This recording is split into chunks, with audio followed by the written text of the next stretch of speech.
Hello and welcome back to Technopoverty. I'm Henry, here without Jacob tonight, but as you can see, Barnabas is with us. We're going to be playing 1999's Medal of Honor for the PlayStation 1 while we continue on through SETH HARP's the FORT BRAGG CARTEL. If you're new to this, Mondays and Thursdays, 7:30 p.m. CST, twitch.tv/technopoverty. We bounce books off of video games off of books, and between the two, chat with you, the chat, about what's that's making us feel. We ramble about all kinds of other stuff here, but anyways, here's some interesting stuff from my last reading session of the FORT BRAGG CARTEL, which I think I'll just read back to you while comforting this dog. Once again, that's FORT BRAGG CARTEL by SETH HARP. Army investigators were out at Dumas's rental house in Carthage the same day that the bodies were found. They searched the premises, seized a hunting rifle, and confiscated a bottle of Captain Morgan rum. They also questioned TJ, but only cursorily. It seemed to the younger Dumas that the agents had already made up their minds about the sorts of people who were responsible for his father's murder. They were immediately trying to blame it, he said, on gangsters and cartels. TJ had his doubts. "I call bullshit," he said. "I've lived here my entire life. Ain't no cartel or gang member going on to Fort Bragg, killing somebody, and leaving the fucking area." Dumas's truck was found some 40 miles away in Scotland County, near the town of Laurenburg. The quad-cab Dodge Ram had been stripped of identifiers and firebombed. Burned to a fucking crisp, said TJ. They even took the license plates off. In the movies, they make it look easy to set fire to an automobile. In reality, TJ pointed out, it's at least a 10-minute job, and a burning car creates a flaming pyre and a column of smoke that can be seen from miles away. "Y'all took a vehicle," he said incredulously, "drove it all the way from Fort Bragg to Scotland County, Laurenburg, took the license plates off, burned it, and got out of there in time, unseen?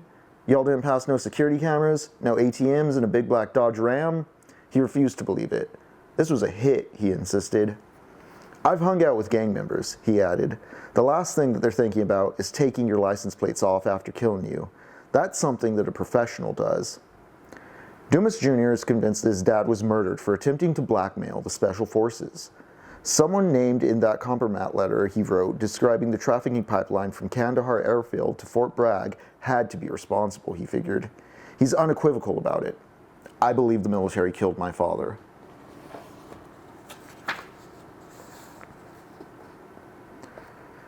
Bill Sr., already dissatisfied with the sketchy account he'd heard of his son's murder from Army officials, noticed that Amanda Testado was not among the mourners.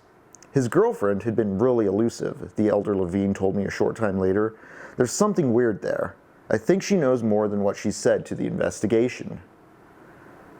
During the subsequent reception, Bill Sr. made discreet inquiries among the Delta Force men who had seen him come to pay respects, but they didn't seem to know any more than the police. "Most of Billy's friends or associates I talked to were met," he said. "There was never no mention of this Dumas." How was it possible, he wondered, that no one could give him any answers? His son had served 19 years in the military, deployed to many countries, fought in war after war. Now he'd simply turned up murdered, on the base itself, the victim of what looked to be a professional hit by skilled assassins. And investigators were stumped? There was more. On the same day that the murders of Levine and Dumas hit the news, the families of both men and the public at large learned of another, equally ominous Fort Bragg murder mystery. 6 months earlier, specialist Enrique Roman Martinez, a disgruntled junior paratrooper suspected of dealing drugs on base, had gone missing during a camping trip to the North Carolina seashore with 7 of his comrades from the 82nd Airborne Division, only for his partial remains to wash ashore a few days later. For half a year, there had been no updates on the investigation into his death. Then, as if Army officials were trying to dump all out of the bad news at once, the same New York Times reporters who learned that Levine had been Leshkar's killer also obtained a copy of Roman Martinez's autopsy. It showed that the cause of his death was homicide. Specifically, Roman Martinez's head had been chopped off with an axe. So far, CID hadn't named a suspect in the case either. "It's real strange that something like that can go on at Fort Bragg and nobody seems to know nothing," said Levine Sr. "They're covering something up," he said. "That's the way I feel about it."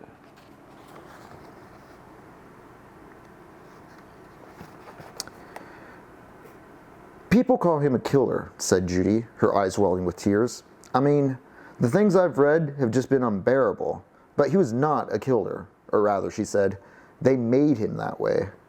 The US government trained her son to be an assassin and then used him as such, again and again, until killing was all that he knew. I'm sure he didn't like to take someone's life, Judy said. He didn't go around and kill people for the fun of it, only when duty called.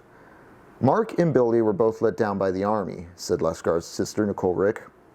Had authorities investigated her brother's murder properly in 2018, they would have seen how damaged both of them were. A stint in the penitentiary would have been the worst outcome for Levine. Neither of the SEAL Team 6 operators who killed Logan Melgar served more than a couple of years in prison, and Levine could have safely counted on a similar lenity. An extended stay at a minimum security correctional institute would have afforded him a chance at rehabilitation and redemption, an opportunity to rectify his failures as a father and repair his role in his daughter's life. As bad as the story of Leshkar's death was for Delta Force, by covering it up, the unit only compounded its public relations problems when Levine was murdered in turn. Now it was obvious that something was really rotten in the state of things at Fort Bragg and in the Special Forces. After seeing how Mark's story was reported on, said Nicole, and seeing situations like this, where soldiers are killing each other, it makes me have so little faith in the honest reporting within the military. Once again, that was from Seth Harp's The Fort Bragg Cartel. I'll give you a bit more context as we fire up the game here. We're going to talk through what we've been reading up to this point, and also some interesting facts about Medal of Honor I didn't find out until recently. I've never honestly played Medal of Honor till completion. I vaguely remember playing parts of it as a kid. I didn't have a PS1 myself, so I never really got to sit down and play it in its heyday. But I figured it fit in as a nice little solo segment that we like to do here whenever our second guest is not available. So without further ado,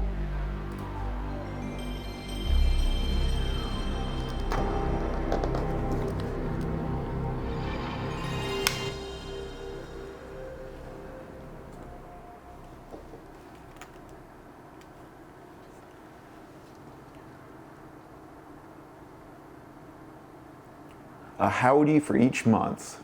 1999, DreamWorks Interactive LLC. This game was produced by Steven Spielberg. America was high on the 50-year anniversary of winning World War II. Kind of in line with what we've been reading. Also, let me know volume. I don't know about the PlayStation 1 volume in comparison to my voice. Human civilization has always known conflict, but it wasn't until the 20th century that the scope magnified to such a bloody scale as to engulf the entire world. In the aftermath of the war to end all wars, Adolf Hitler and his Nazi party fanned the flames of a broken and dispirited nation, rebuilding the country from the ashes of the Versailles Treaty into a fascist juggernaut that seemed unstoppable. They pushed all the way to the Atlantic in their blitzkrieg, with England their next target. But Winston Churchill, small island nation, won the Battle of Britain, holding out through Hitler's terror bombing for an entire year. They stoked the fires of freedom long enough to stay alive and to save the world. After Pearl Harbor, the United States, with all its military and industrial muscle, entered the war. First Africa, then Italy, and then finally Fortress Europe itself. You, soldier, are a part of this great crusade. Are you ready to rise above and beyond the call of duty? Wow, they said Call of Duty in Medal of Honor. Oh my God.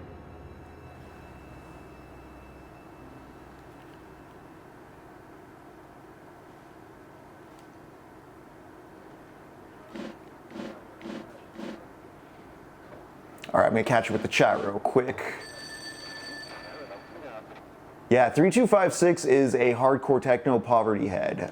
Thank you so much, 32. You've been a wonderful chatter, a wonderful member of the Discord as well. The chillest at movie nights. What up, a ghost bro? Yeah, this menu is really cool. So I'm gonna try to again, this is one I never really played thoroughly as a kid. I had a neighbor that had it. I'm familiar with it through that way. I do remember being pretty popular. It clearly kicked off the World War II shooter craze. Also, you know, Spielberg got the idea watching his kid play GoldenEye. There wasn't a lot of console fare as far as shooters go in 1999, so of course this took off like gangbusters. Let's get to the options. It was going to be canceled, apparently, due to Columbine and also veterans orgs and military orgs that were worried it was disrespectful. No, I'm going back. What am I doing here? I don't need the password. I need to check the controls is what I need to do. For player one, what do we got? For instance, look at these default controls. Forward, back, strafe, strafe. Change weapon, turn, look.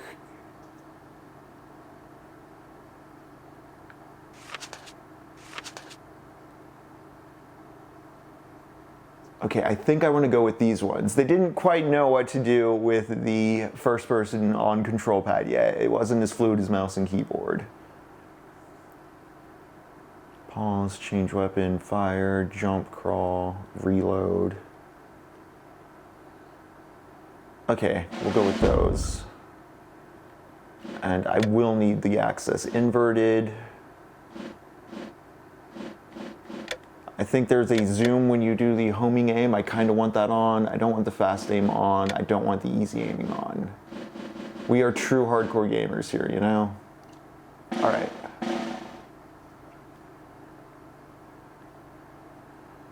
Yeah, a Ghost Bro. It's amazing to think even on the PS2, like the default controls for Unreal Tournament, and I remember James Bond, the Agent Under Fire, the PS2 Xbox one, still doing the whole like you turn on the same stick you move forward and back on, because circle strafing didn't really seem to be a consideration. I mean, Perfect Dark, GoldenEye, World Is Not Enough. I think Tomorrow Never Dies was not a first-person shooter. But because of the whole, like, they didn't want it to be seen as a, they didn't want it to get canned, and they also didn't want it to be seen as, like, cheap or cashing in or exploitative of World War II. They did work, Spielberg did work, and also he got some military advisors and some other sort of folks on board who helped turn this into a more, like, historically perseverance-minded project. I don't know how educational it might be, but it has the sheen of like a National Geographic special in a few ways. And I think part of it is that despite the controls being very, you know, rough, console-minded, GoldenEye-esque, the game's, well, let's see what the game's like with it. Let's go. Good morning, Lieutenant. I'm Colonel Hargrove from the Office of Strategic Services. I'll get right to the point. The OSS was formed 2 years ago by presidential order to serve as the intelligence branch of the United States military. Our mission is anything. What up, and everything. Deep 9X? Espionage, sabotage, subversion, search and rescue, you name it, we do it. Now, from time to time, we recruit people from outside of the regular ranks, especially if they've got a particular skill we need. Like you, Lieutenant Patterson. What you did last Monday got our attention.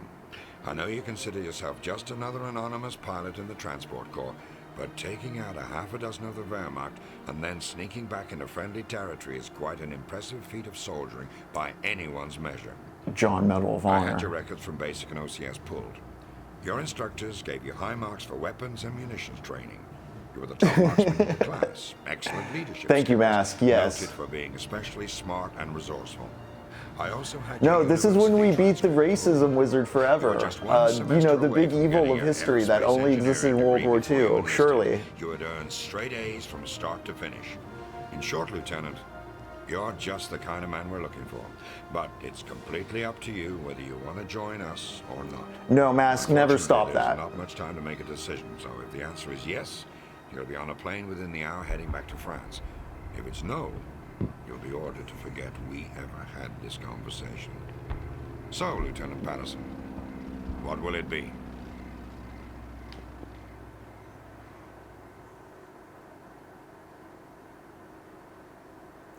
Find the downed plane. 12th of June, 1944. Bonjour, my name is Manon.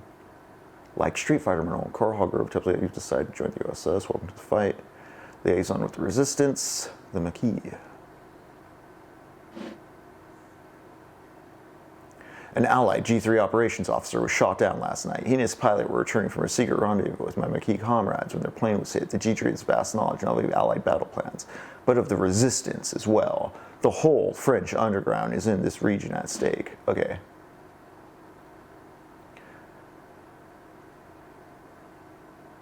Start by locating the downed plane and see where the trail leads. Pilot's logbook is also missing.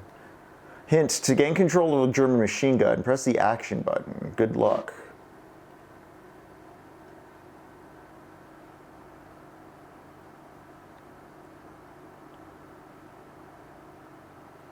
Yeah, 3-2 racism ended when Obama became president.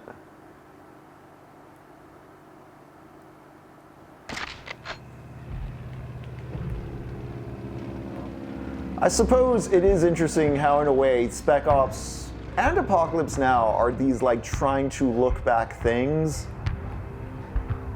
that are very cynical about the endeavor, whereas, you know, World War II, we could fight the good war again and again and again in our simulations, in our media. Ooh, yeah, this is precise. Very precise.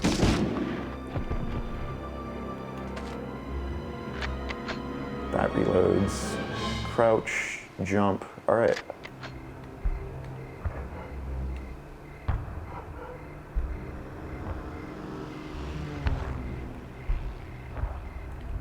Ooh, when you go in the aim mode, you can like lean too.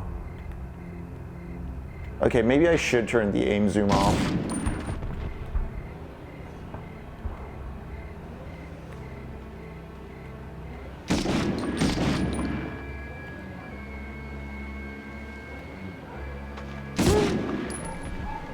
Dang, he took that shot. All right.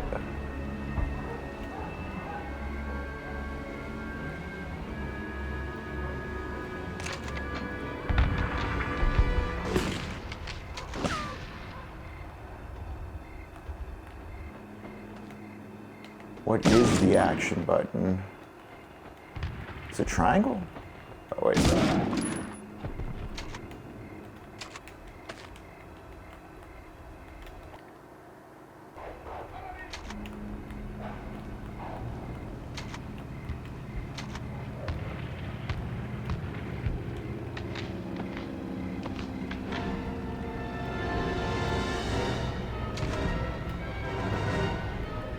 Guys, I promise I have the buttons mapped, it's just...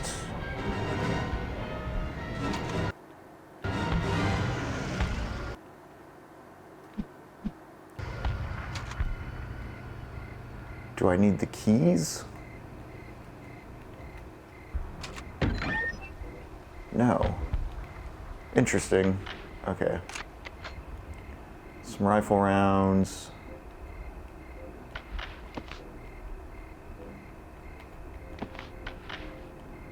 I guess it was the square button. I was just kind of in a bad spot. All right. We have a plane to find.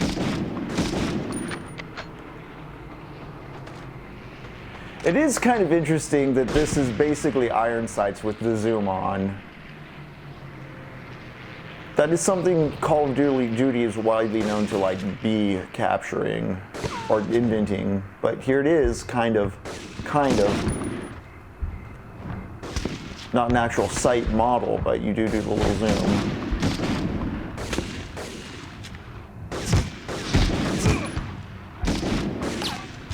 Yeah, look at how stormtrooper aimed these guys are. Pretty funny considering it's a Spielberg project, very Indiana Jones. Saturday morning serial. But also, I mean, much slower pace than other fare of its time like Quake or Doom. Or even, well, no, I do remember the Bond games also being like that, generous in its speed. If you ever played, say, the Turok remasters on PC with a mouse and a keyboard, it just, the enemies don't know what to do with you because those enemies were made to be fought with an N64 controller. Mouse and keyboard's too graceful.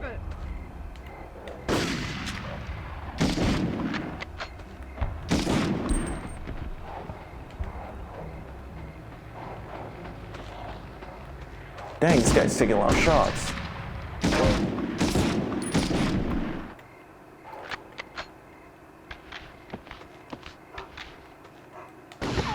Oh shit.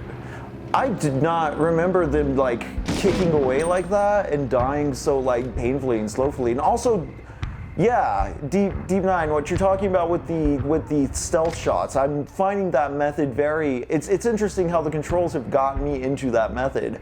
I was actually expecting to be at combat with the controls more, but it seems very clearly like, oh shit. They want you to run, crouch, and really use your sights. Or at least that feels the most efficient way to play it.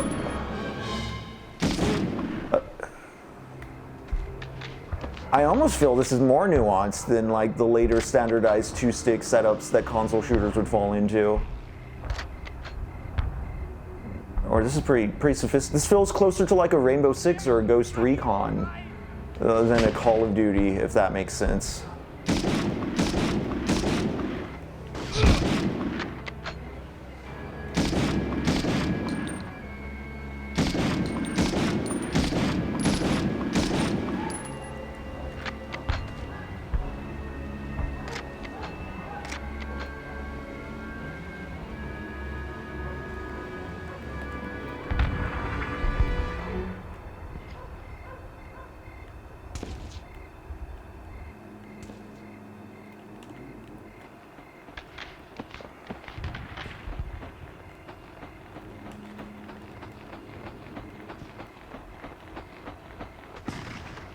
All right, gang, oh shit.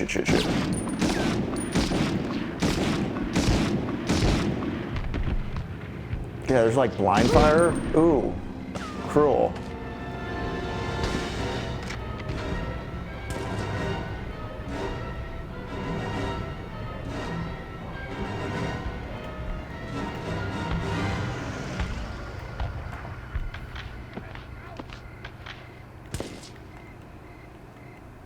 I really need to figure out this action button debacle though, because if it's a controller mapping or an emulation mapping thing, I need to rectify it.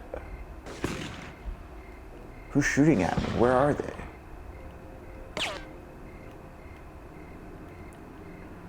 I guess I just crossed the point of no return. But this is trying to avoid being like a shooting gallery. I'd see the more respectful angle of it. Especially in the debilitating like stop, crouch, gaze, pace yourself. I hear a lot of shots going off. Oh shit.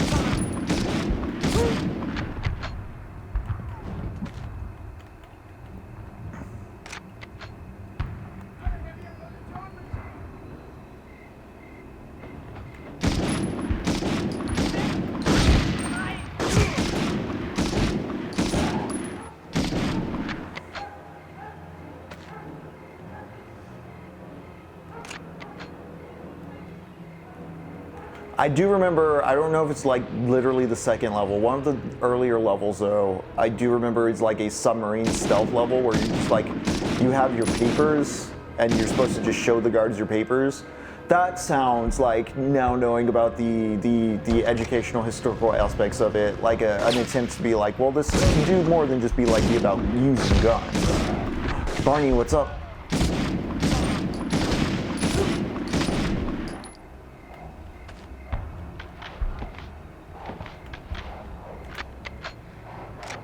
Here's the plane.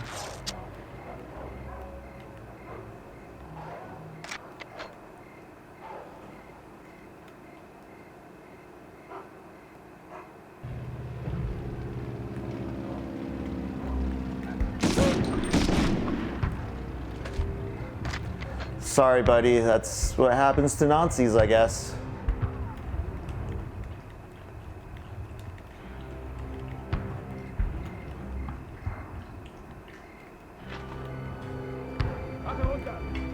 Oh.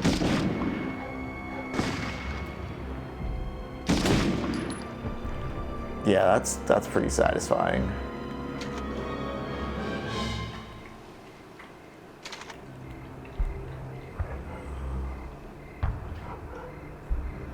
All right. Do I know the oh shit?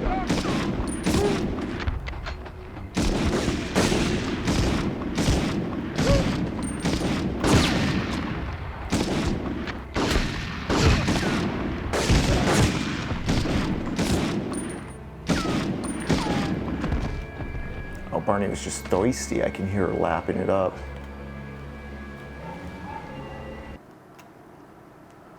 All right. What you saying, chat? What's up, Captain Quasar? Also, this is still like Michael Yeah, Michael, how do I say that? Giacchino still has his job, the film composer, but he composed for this. Spielberg was like funneling full on into, you know, Saving Private Ryan, Band of Brothers. Again, the World War II 50 was 50 years old since America had won. You know, after the Gulf War, after Vietnam, we needed something to just be like, remember when we were cool? We're reminding ourselves why we were the good guys.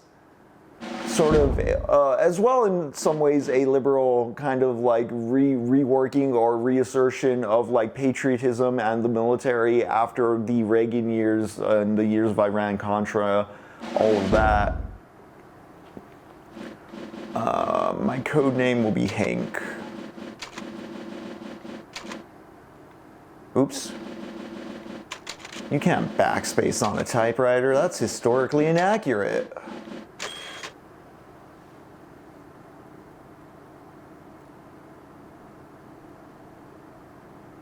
Yeah, Ja, very low visibility too with that whole tension thing.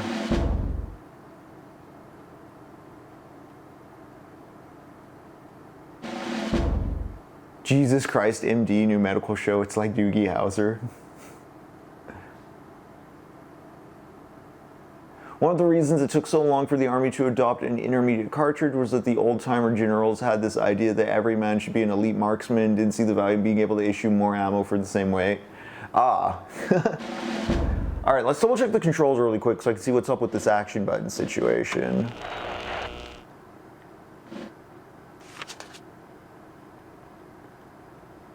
Oh yeah, if you know, there's secret codes for like big head mode, or I think you can unlock a dinosaur if I remember right. The reload button's also the action button, that's a little weird.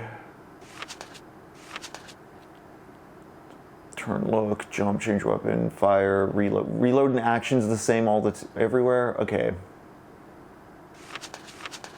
I wonder why they did that. But I do like the looks of this controls better. I didn't like the aim being on the stick.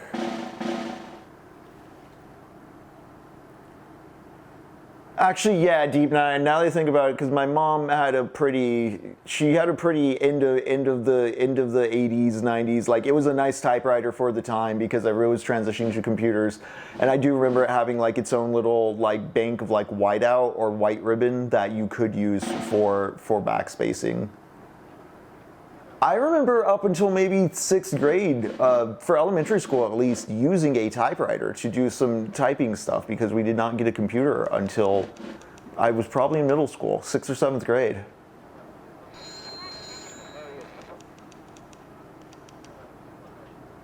Controls, map, text boxes look super last minute. I think it's, instead of last minute, it's more a matter of like just not having the territory mapped yet, Ja, because like, GoldenEye was the big first-person shooter before this one. That's the one that Spielberg saw as a kid playing, was like, oh, you can use that to do like a World War II thing, like all this, you know, Saving Private Ryan, Band of Brothers stuff I'm working on now. And then from there, apparently the demo was really rough of this thing. There was a mode, they got a military guy to come look at it, and he had them change kind of like the pace of it. It sounded like it was way more like a Doom generic kind of like hallway shooter thing, and yeah, there seems to be more like atmosphere and a slower tone and pace to this. I'm loving it. Also, like just like the little hints of French and stuff. It's sort of starting a new world order. I don't mean that in like a conspiracy or tinfoil way, just like a 90s internationalism way of like, yeah, this can be a National Geographic prestige type thing. You know, video games is they're not video games, it's interactive entertainment. Dare say interactive edutainment. That was a bigger feature of PC gaming than console gaming in the 90s on the Western side. Although now that I think about it, like in Japan, there's also typing of the dead and all kinds of educational. PCs lended themselves more towards that kind of thing because they were seen as like both a work machine and a play machine, whereas everybody perceived consoles as purely play machines. This is also why the NES looks the way it does for Americans, because it looked more like, I guess, professional or mature or stoic to be in the box where you front load the cartridge and load it in instead of it, you know, looking like a vertically loading Atari. It looked too similar in form factor to like what Americans perceive to be, you know, the 2600, 7200, the whole dated hardware, the ET debacle, the arcade fad, not the entertainment system future. Those hedgerows were crawling with Germans, a monstrous vermin. Even as a very young kid, I remember NPR creaming their jeans over Myst. Monstrous, I don't remember Myst on release. I think I was too little, but a few years later, as I was growing up and getting into video games, it was a highly regarded, highly talked about, like, oh my god, PC games can be art. Like, it was, you know, the kind of Bioshock of its era where people are like, wow, this thing's very sophisticated. The G3 trails brought you to my home village of Jameson. The G3 knew that there was an active Marquis cell here, so I hope it's safe to hide out. Unfortunately, there's more probably the Gestapo. Bum, bum, bum. See, because, like, you're learning about the French resistance as, like, a 12-year-old doing this. I believe Underground you play as the French resistance. I think you play as the lady talking to you. SEP is a Nazi party secret police. The job was filled with miscreants and wanton criminals who lacked the discipline of professional soldiers. Wow, huh. SEP is the Nazi secret police. The immigration's customs, the Gestapo is filled with miscreants and wanton criminals who lack the discipline of professional soldiers. ICE members are ransacking homes and shops, brutally driving out the civilians who live and work here. These are people who have supported the resistance throughout the war. Please, you must do something to help them. If you eliminate some of the officers and destroy their ability to communicate with headquarters, I'm confident these thugs will scurry away like rats. Your objectives are neutralize at least 8 of the ICE officers, destroy the unit's radio, find the McKee's hideout. Copy that.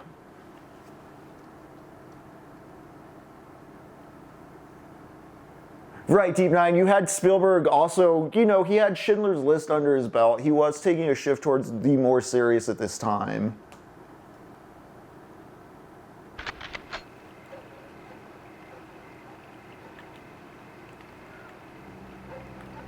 It's time for Animaniacs. Yeah, Spielberg was also like huge into producing like everything at that time. Animaniacs, Freakazoid, personally one of my favorites. There's a lot in Freakazoid you can tell like Spielberg just, you know, liked comics in a way. Spielberg seems like he liked DC comics. Is this the thing I destroy? Cool, yeah, excellent.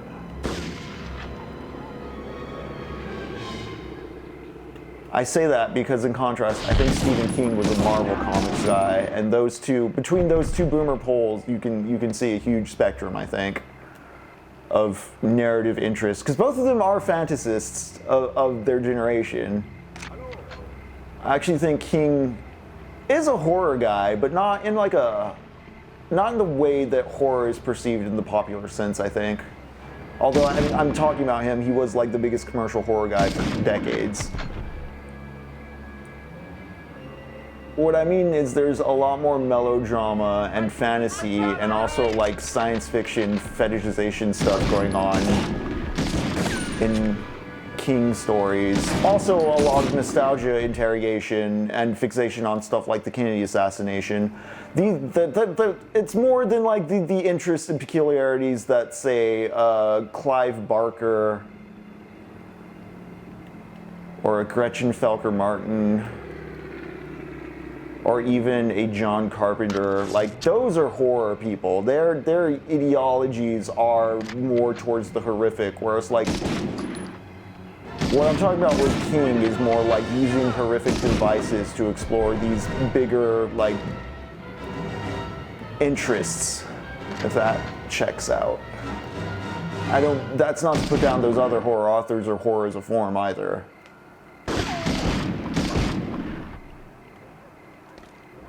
I just think it funny, for instance, that like on paper Stephen King has his whole Dark Tower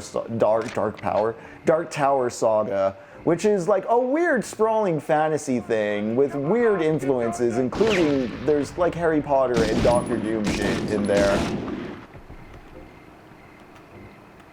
Uh-oh. Did my controller just die? My controller just died. How did that happen? It's going to happen again, isn't it? I may have to plug into charge. Which is funny, because in the 90s, Stephen King was also going for, like, please take me seriously, and he wrote, like, Dolores Claiborne and Gerald's Game and Hearts in Atlantis.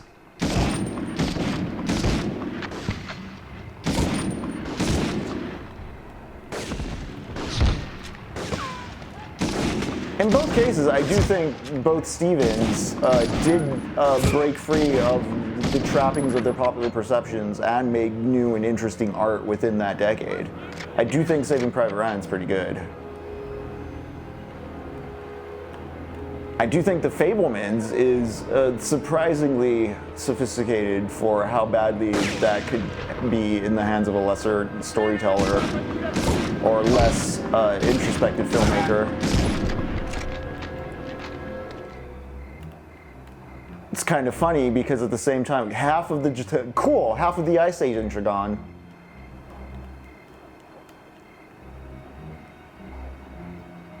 Yeah, Spielberg did The Fabelmans and King did On Writing, and both of those are like nice, sturdy, like self dives into like what makes their thing go, and that's fascinating and cool, I think.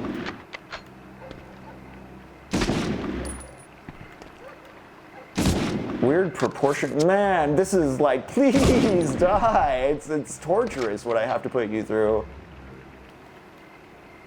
At least they're not like, I'm forced into doing this. I was drafted. I was consigned. I'm not one of the ones working. At least they're not begging and stuff like that. They did tone down the gore, from what I understand, from the original Inception, which, good call, good call. A monstrous vermin's pissed. What's going on? Oh, mist?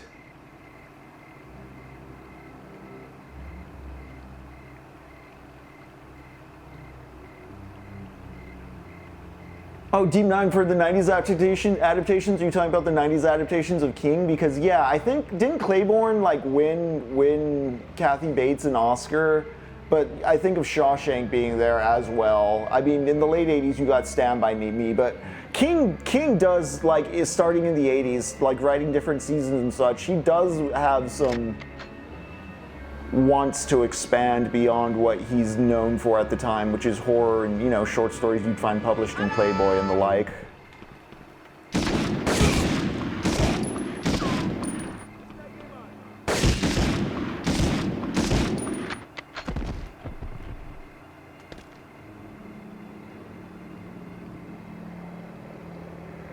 Mask for Mask, I'm not sure if that was a Call of Duty or a Medal of Honor you're talking of, because, yeah, low-hanging fruit can still be good, yeah.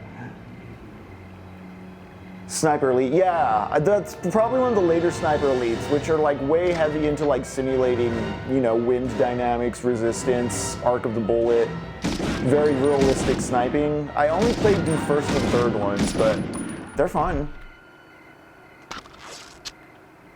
I do not hate shooters when they do this slow-paced simulation thing. I was a big fan of the original, like, first three Tom Clancy Rainbow Six games and Ghost Recon games. More so because of the squad management aspects. Rainbow Six 3, when it got ported to the 360, they stripped the levels into linear things, and they got rid of the ability to pre-plan and organize a loadout. Like, you just started the level with two dudes and you directed them down in the moment, but like Rainbow Six 3 and Rogue are really fun to, the PC versions, to fire them up and then just map out a plan in the pre-planning section, and then just, instead of actually touching anything when the level starts, just automating all your bots and seeing if, you know, what you planned works. That was the funnest part of it to me, more so than like shooting terrorists. Yeah, SWAT 4. Although, I don't remember, did the SWAT games have pre-planning? Because I didn't play them as much because they felt like what I'm describing, where like, the levels were still open. Like, I do like that, like, those types of shooters had levels that were more realistic. Like, it wouldn't be like these hallways are clearly linear, but dressing up is realistic. Whereas like something like Rainbow Six, like you could approach a house from the front or back. Streets would be very like Swiss cheese in their design because they were trying to be realistic cityscapes, that kind of a thing. Those were always good to co-op with friends. Also, if it was a shooter where you died in 1 and 2 shots real fast. Again, Ghost Recon, Raven Shield, thinking of that.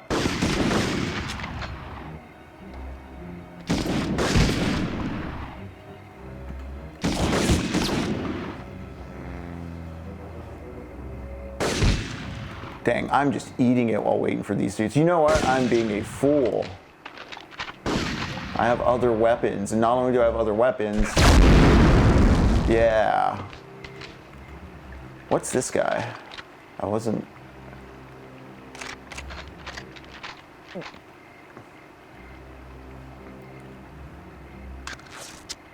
I think this is better than GoldenEye. Hot take, I actually think the N64, The World Is Not Enough first-person shooter is a funner James Bond game than GoldenEye. I get that, like, GoldenEye was a lot of people's first shooter. GoldenEye's multiplayer is, like, GoldenEye still works as an engine, and the multiplayer aspects are still fun. I mean, if you want more variety, hop up to Perfect Dark, but GoldenEye is a single-player game, very dated in some of its construction. This is guiding you through it a bit better. And same with, again, The World's Not Enough, I feel the same with. Like, it had a bit more of a sophisticated narrative driving its campaign. GoldenEye did have a killer soundtrack, though.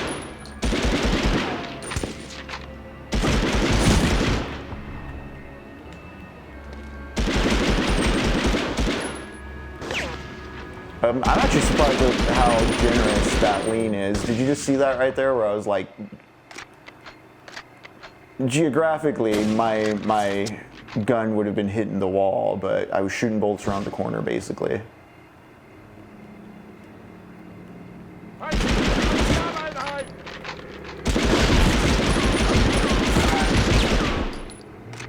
Gotcha. There's 8 of those dudes around.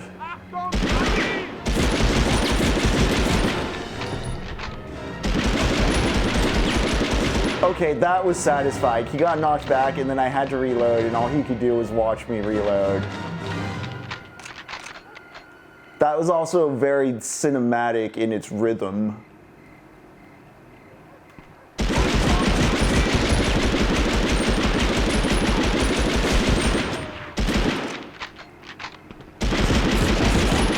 So it's kind of like Counter-Strike in the sense that the crosshair is not dead on accurate. As you saw, I was firing over that guy while like aiming right at him.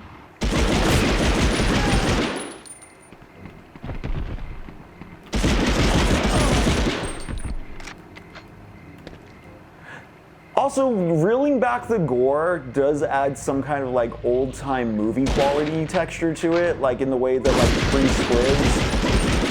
There might be some puffs of smoke, but then dudes would just kind of spin and fall without there being any holes in their shirt, like in spaghetti westerns and such.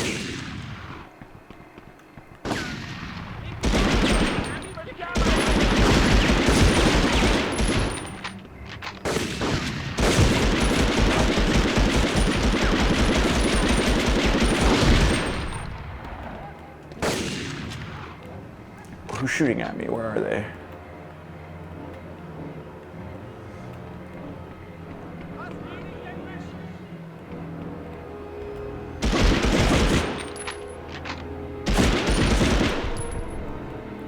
Yeah, so the SMG actually fires a little above where the crosshair is, it feels. Weave, Henry, weave. Gotta curve that bullet.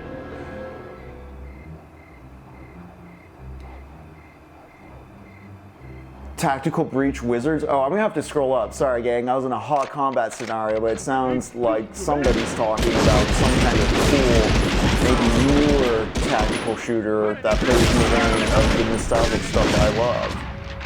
But I'm going hard on options. Give me a moment. Take that. unnamed politician number 5 that I will refrain from saying because who knows what happens now. But again, reading the Fort Bragg Cartel, maybe the Fed will just come knocking on my door anyway, because I know they already took away one lady who talked for the book because she reported sexual harassment. Oh shit, is this tank active? No, okay. Oh, I should do something about this guy instead of just looking at him. Can I like sabotage this thing? Can I set a...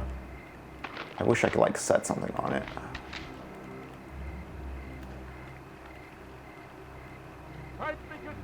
I'm supposed to be destroying radios and I haven't been doing that either. Unless it was just the one I was supposed to do. Oh, okay. Objectives met. Total enemy. They give you a total kill count too. That's intense.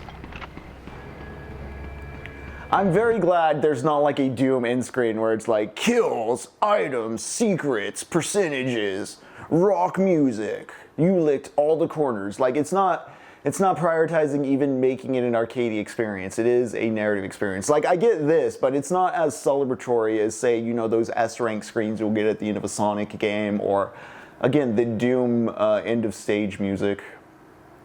I did good.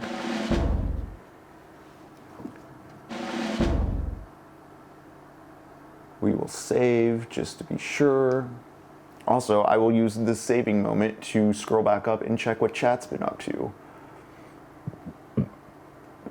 Tactical Breach Wizards.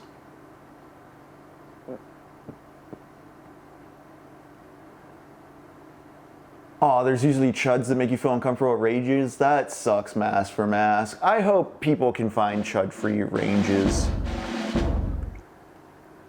As I've said before, I'm not much of a gun guy, but I do know trans friends who are, and there are some spots that they feel comfortable in around town. I won't say much on stream. Don't want to dox anyone. Yeah, Deep 9, Rainbow Six on PC was so good for that.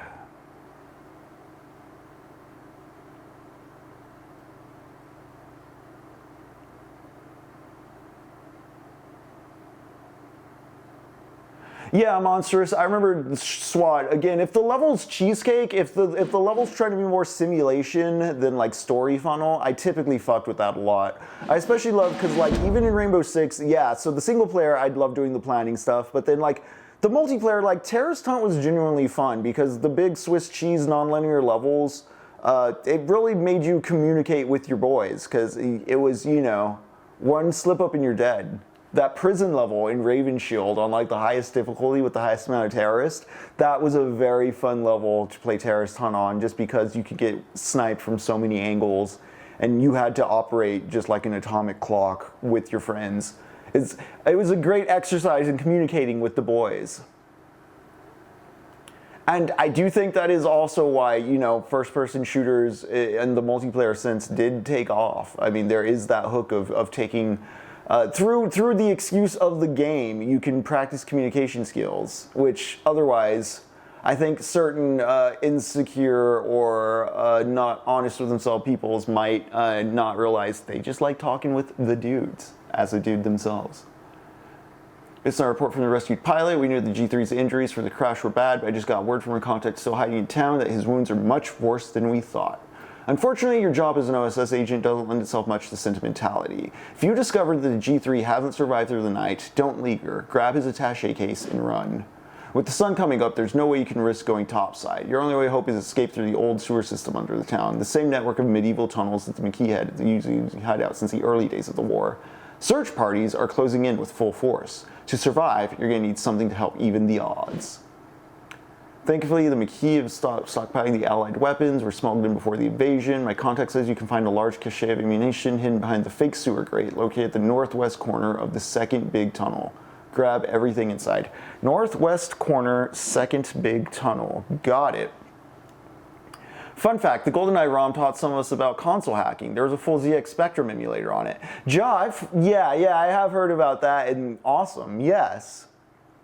Mask for Mask, I haven't been back to the one I liked because there's back-to-back. Oh, damn. Been learning more about range deaths, and overwhelmingly the self-kills are renters who went alone, so it seems like requiring a buddy with you to rent is a middle ground between no rentals and what we have now. That's a statistical occurrence I had no conception was occurring. Like, it makes sense, but I am curious to hear more on that. Is that a rising and noticeable trend, and what does that reflect as far as our attitudes towards these things? Who's doing it, you know? Okay, got the attaché case. Oh, are they chasing me? Are there Nazis chasing me?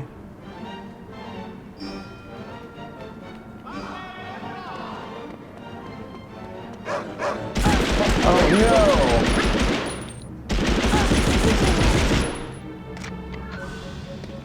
It's okay, guys, that dog was racist.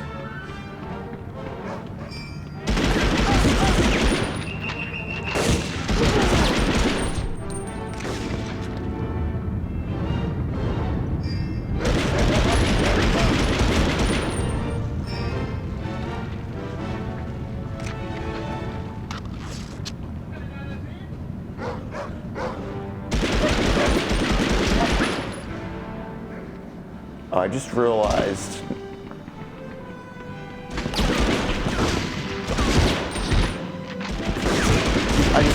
that the compass was in my health meter.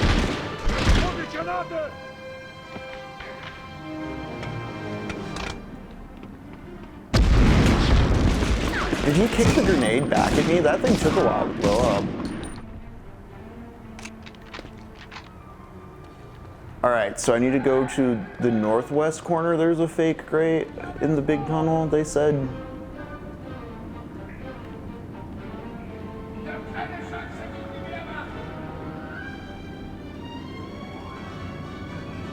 Or was the northwest in the second big tunnel? Because, yeah, northwest here.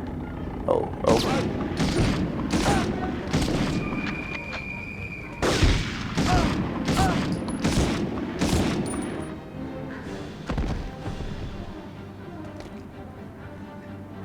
Okay, yeah, I'm still too early in the level probably for that cache. I think it was the second tunnel and I'm in the first.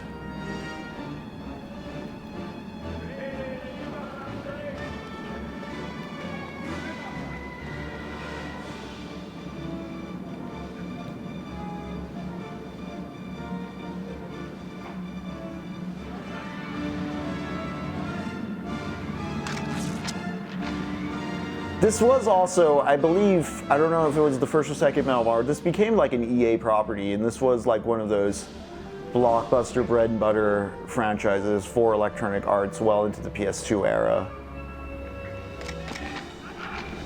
More grenades. Oh, some whistles.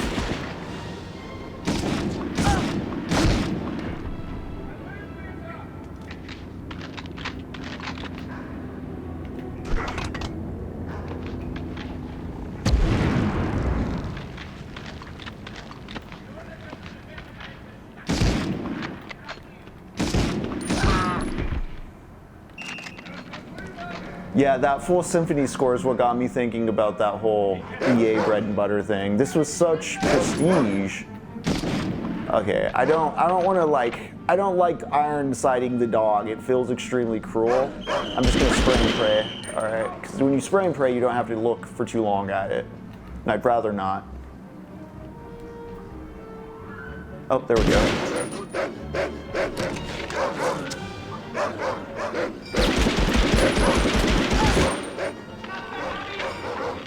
Oh, hey, a shotgun. All right, nice.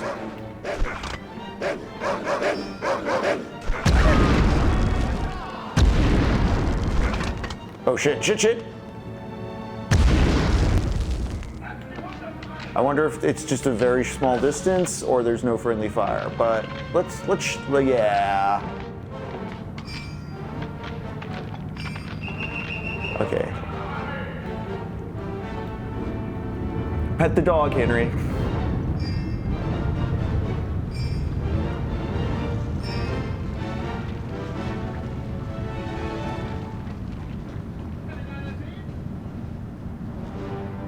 Oh no. All right. back we go. We found the cache. I think I just have to like run through and not get killed by Nazis. Although I may need to like blow up this wall. No?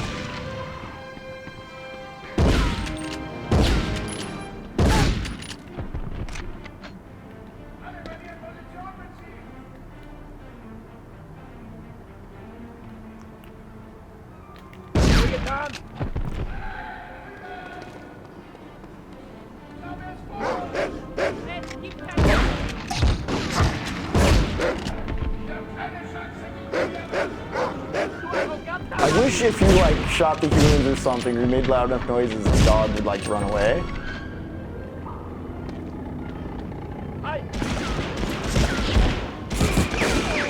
Oh, hey.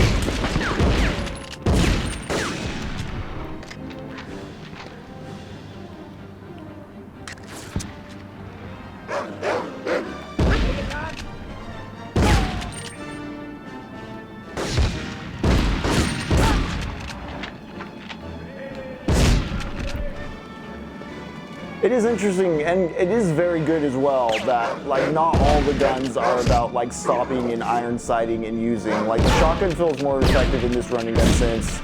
That rifle is very good with its crossbow accuracy, with its crosshair accuracy to that mode I was playing earlier. The SMG is a good balance of both. Like there's not a lot of weapons in this game. Like it's not a full-on arsenal thing like Doom or other cartoony shooters or like a James Bond game. But it's also not doing the Spec Ops or Call of Duty popular, like you get 2 guns and that's it.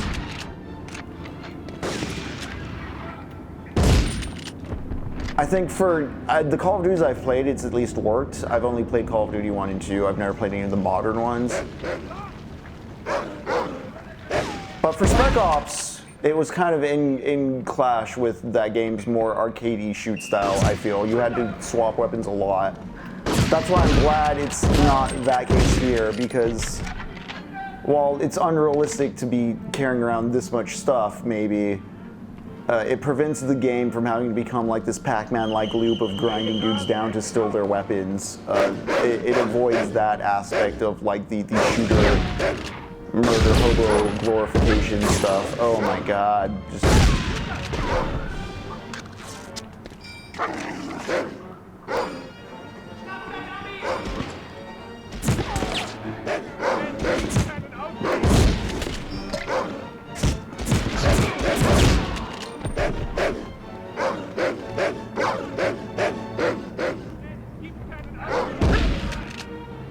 Also, I'm glad like at least the dog doesn't like pop into a million fucking pieces.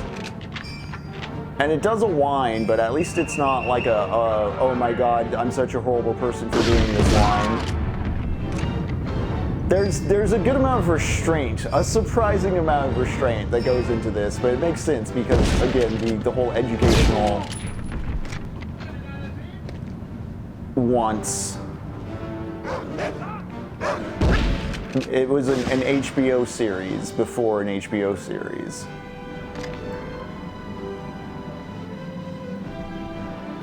Again, there'd be, besides Saving Private Ryan, Band of Brothers, famously. And then you get Generation Kill, which is what we're running away from. We're done with Spec Ops: The Line. We don't need to be meditative. We need to be heroic.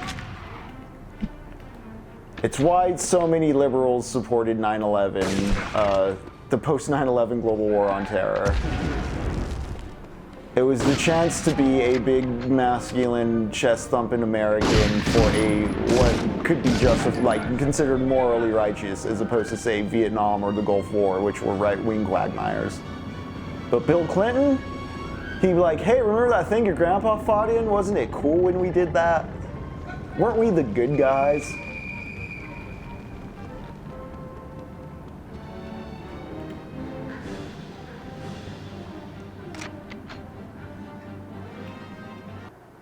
And it's interesting to me because Fort Bragg Cartel is basically the complete opposite of that in the sense of like, it's pulling back the mask of propaganda, because what the Global War on Terror has apparently been supporting in a lot of ways is some fucked up opium trade shit. This operation is being planned as a success. FMB. We cannot afford to fail. With that declaration, the tone for D-Day was set. Allied troops were towed across the Channel, seated inside gliders, whose pilots had only one chance for a successful Ooh, a Monstrous Vermin. What indie game is that? Thousands more traveled to France aboard Higgins boats, amphibious landing craft that were the key to the Allied triumph on D-Day. But the fight for Europe was just beginning, and not everything was going Honestly, according Deep to Nine, plan. I'm not familiar enough with Call of Duty to have pulled that, but I have been thinking, because a thing that's been tripping me up with this block is there's more books than anything else I want to cover on this topic. There were a few military games I had high priority, like Spec Ops, and I did use it as an excuse to replay Metal Gear Solid 2. I don't want to immediately just play all the Metal Gear Solids as an excuse to do this, but I might dive into some Call of Duties so that I can keep the books going. Also, though, I don't know how much longer it's going to be Toy Soldier Spring. Summertime's coming.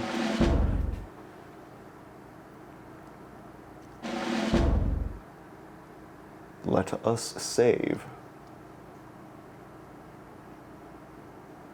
Oh, nice. Yeah. Jacob got that for the PlayStation 5, and we share the PS5 profile. Like, we both have our profiles on it, so I do have access to that Indiana Jones game.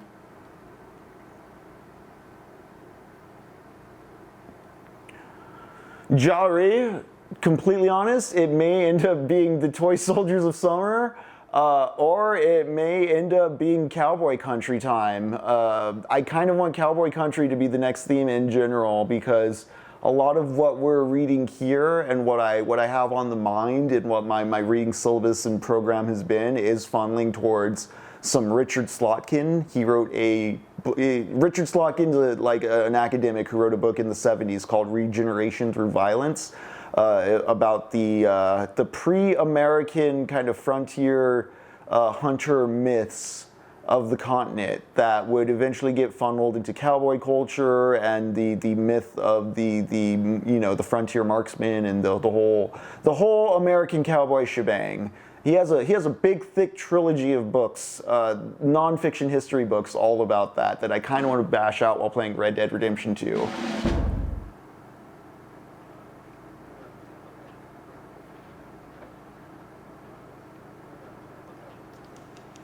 That's right, Ja, and I didn't want to be hack and just be like, we're playing Red Dead while playing Blood Meridian. Although, considering how many pages there are to those Slotkin books, I might just start with Red Dead Revolver and see if I can play Revolver, Redemption 2 back to back. That sounds like a lot of cowboy gaming. Congratulations on your first mission. You've gotten a rather dramatic introduction to life in the OSS. I have every confidence you're going to make me look like a genius for recruiting you. Your new assignment is a dangerous one. We're sending you back into enemy territory, but this time you're going undercover as a Wehrmacht captain. Now, the Germans have carried over some bad habits from the last World War. One is a love for grossly oversized pieces of artillery. You may have heard of the railguns Dora and Gustav. Well, meet their new sister, Greta. It became fully operational last week. This is the only clear photo we've been able to get because they keep hiding the damn thing. They've spent the last 7 days shooting it at the Channel. This was a fuel tender, and this was a hospital ship. Damn. Greta's actually smaller than the Dora and the Gustav, but it's capable of firing a more powerful shell. And its reduced size gives it a high degree of mobility, so they're always able to move it before our bombers can get there.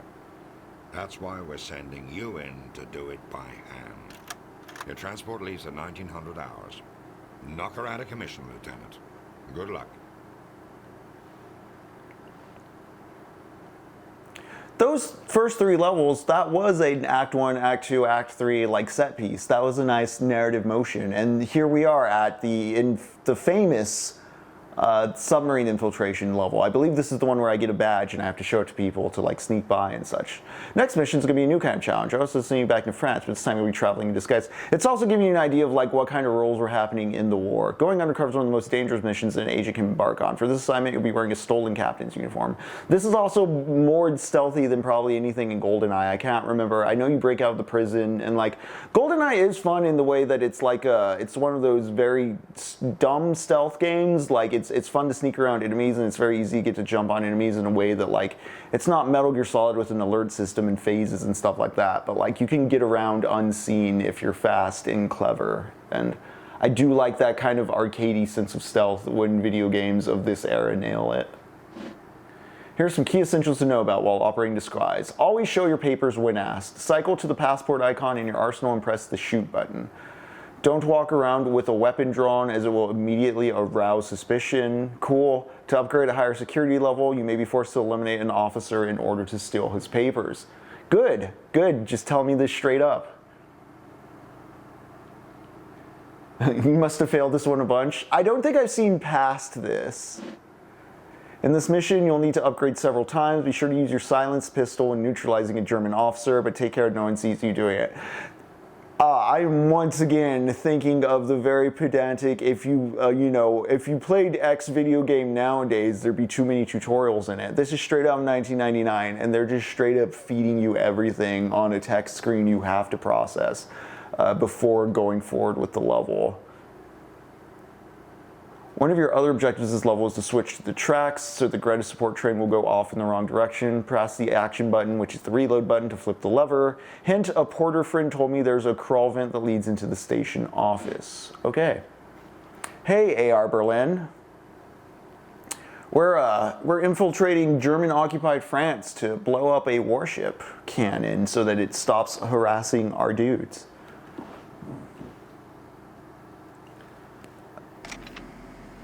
Alright, what do I got? Silence pistol, ID, silence pistol, ID. That shows my papers. Okay.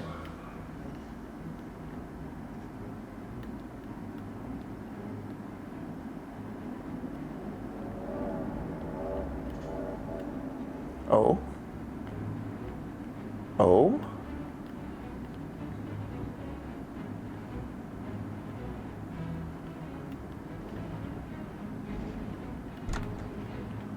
Locked door.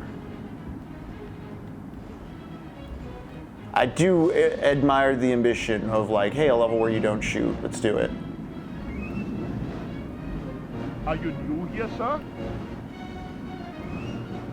Your papers are in order.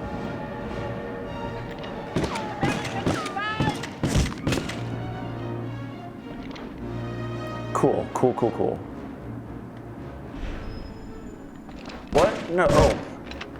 I thought I finished him. I did not. Okay. Cool. Okay, did the track switching. Got some pistol rounds.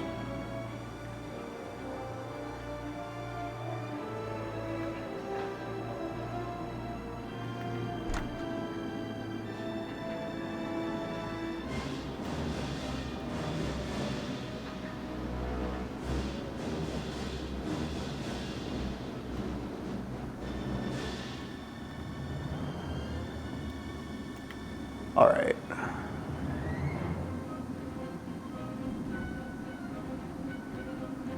I mean, yeah, this music's great. It is, I would describe it as just, you know, it's Spielbergian, but it's what the game needs, and it's fucking going. Thank you. Man, being an ICE officer is easy. Oh, I can't go out on the street. Oh, here we go. Here we go.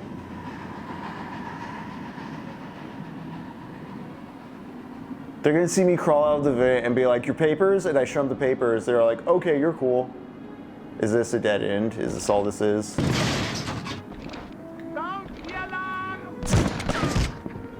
No, don't do that.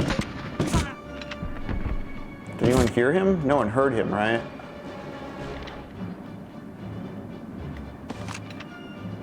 Cool, got the red ID.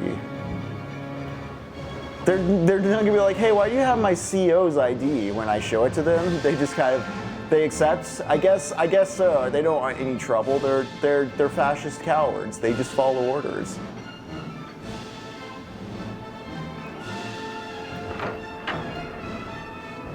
They're not gonna be like, oh, he came out of a weird room. What's up with that? No, they're just gonna nod, smile, and keep going because they don't want things to be different.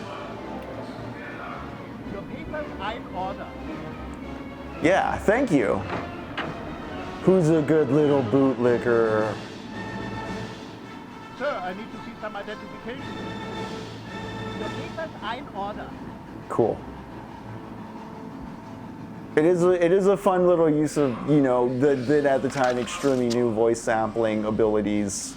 A 3D game with orchestral score and this voice. Can I help you find where you're going, sir? My mistake, sir. Yeah, that's right. End of level located. I already did the stuff, right? I turned the tracks. Yeah, okay, cool.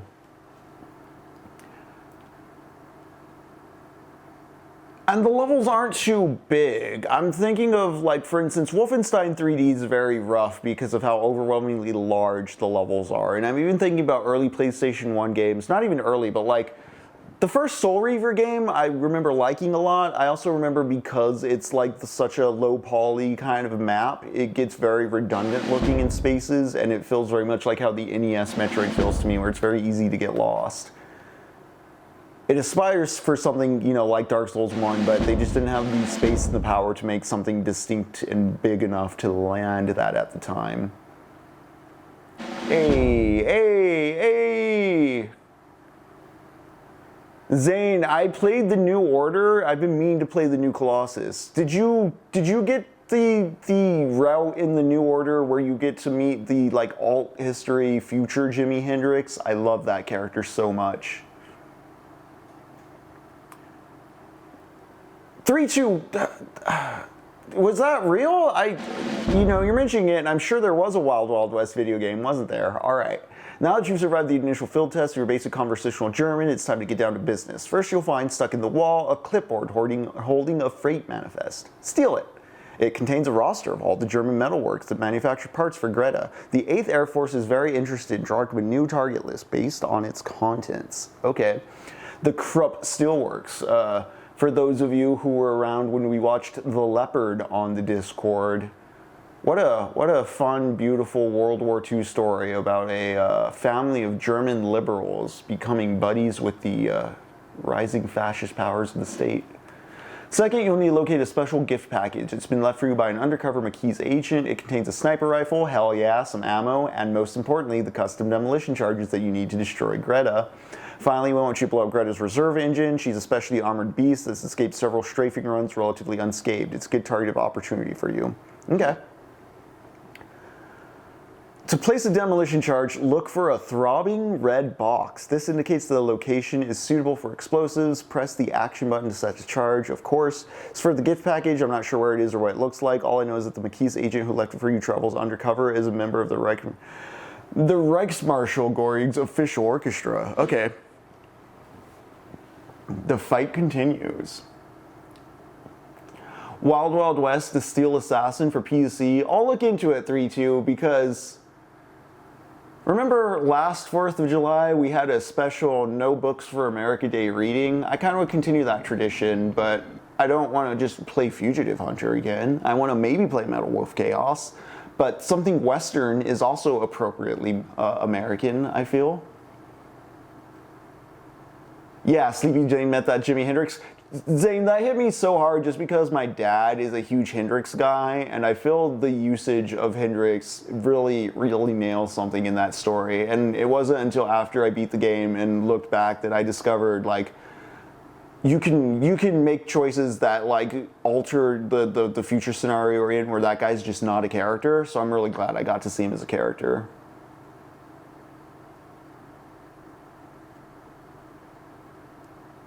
Another fun one that's not maybe as well known as Metal of Chaos is this game called Mach-In X for the Dreamcast, which was a first-person sword fighting game. It was pretty rough, but it is also one of those games where there's a silly caricature of the president you have to fight at one point. All right, Still Freight Manifest. Obtain the... Okay, I gotta get the red ID, gift package, reserve engine, follow rails to rail tunnel. All right. See, in the way the previous 3-level bundle was a nice act structure, this is feeling the same way. This is feeling written by a TV writer in some ways. Like, this is the second episode in the arc. I've been, oh, got the Freight Manifest already, nice. But like, this level's a bit more like, we don't know where to go, but you're already familiar with the mechanics of sneaking around and showing your past, so have a bit of fun with it, buddy. That's one of the alarms they would set off, I imagine, if I have the wrong papers.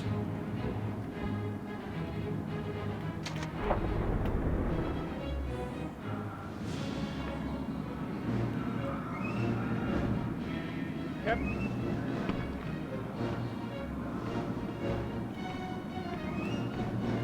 Okay, he's not asking for my papers. Interesting.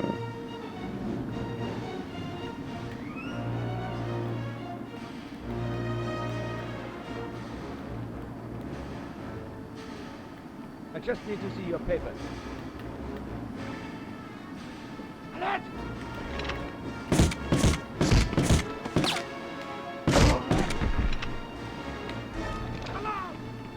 Wait, who saw me? Who saw me?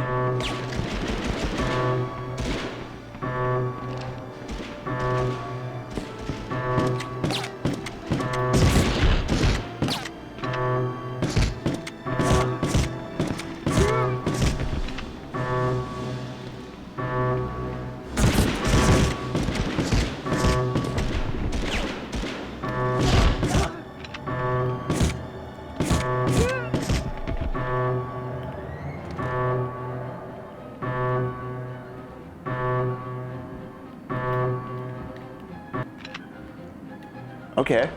Okay. Nice. Okay, I like that that's not an instant, like, you have to restart the level state. I just had to eliminate everybody who saw me and shut off the alarm, and maybe things will be assumed fine. I feel like I missed something back here, though. I'm gonna go look real quick, just because there's that dude guarding the door over here. Captain. Not him. Sir, I Not need to see some identification. Sorry, sir. Have a good night. Damn right I will.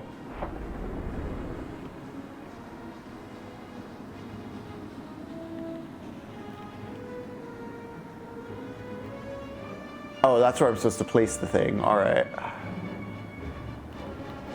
But I don't have it yet. I need to find it, right?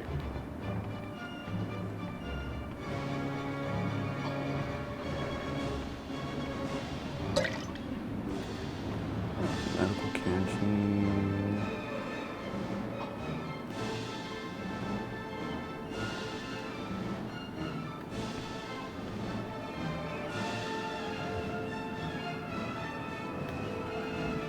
Yeah, Sleepy Zane, Spielberg saw his kid playing GoldenEye and was like, you know what, you could use these things to make a more prestigious, educational, historically reverent thing. May I see your papers, please?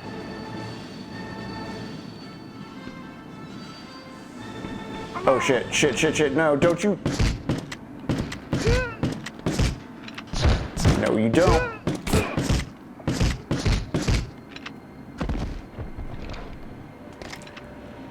I talked about it a bit at the beginning of the game, but yeah, this was originally to be scrapped because they weren't feeling too confident about it, and there were some groups that were considering it too, like, exploitative, like veterans groups and stuff that were critical of it. But then they brought in some military advisors, they rechanged the focus of it because the military dudes they brought in could see that, like, the team was trying to not make something that was like a schlocky cash-in.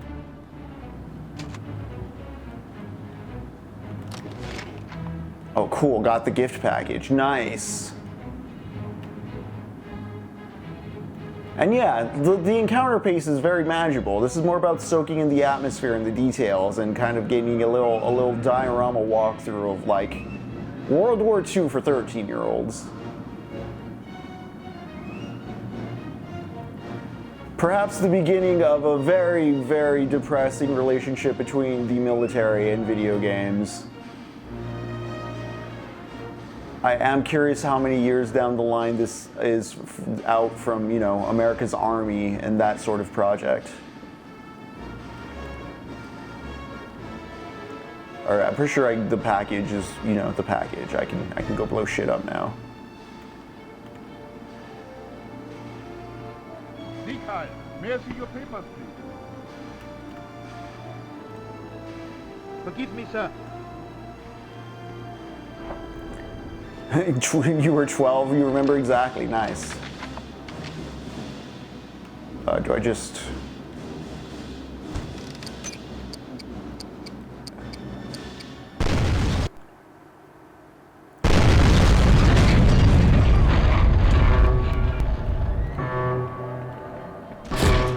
Oh shit.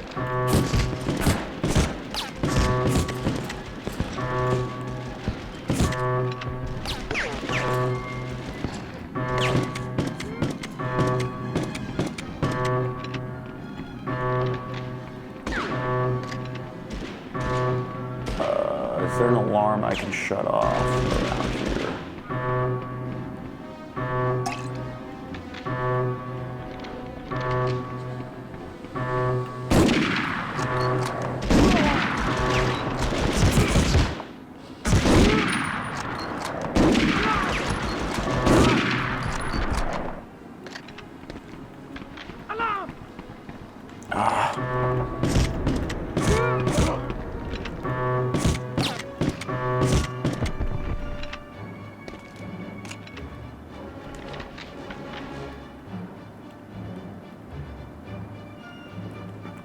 Okay, I have to follow the rail line to the tunnels, but I think that's the outside rail line I follow. Let's get out of here.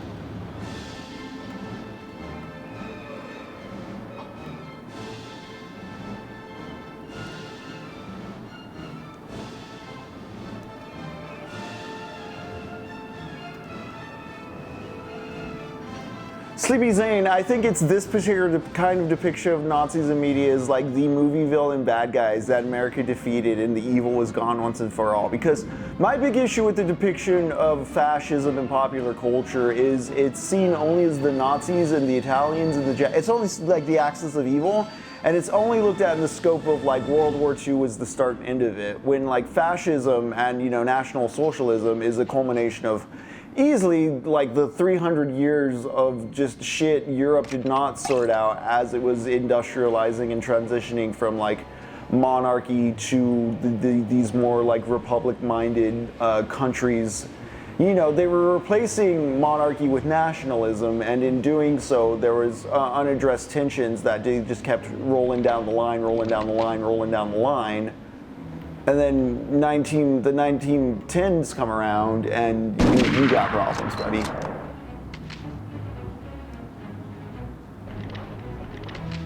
I feel conflicted with it as well, because like when I pop these guys, it's like, haha, yeah, shoot those ICE agents. But it also is a depressing reminder that like that's only a very temporary salve to what I'm feeling about real world stresses.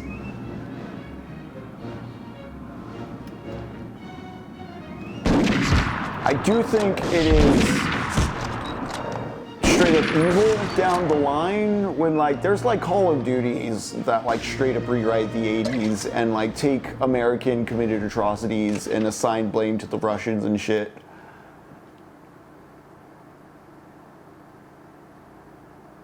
Oh yes, yes, Sleepy Zane, yes.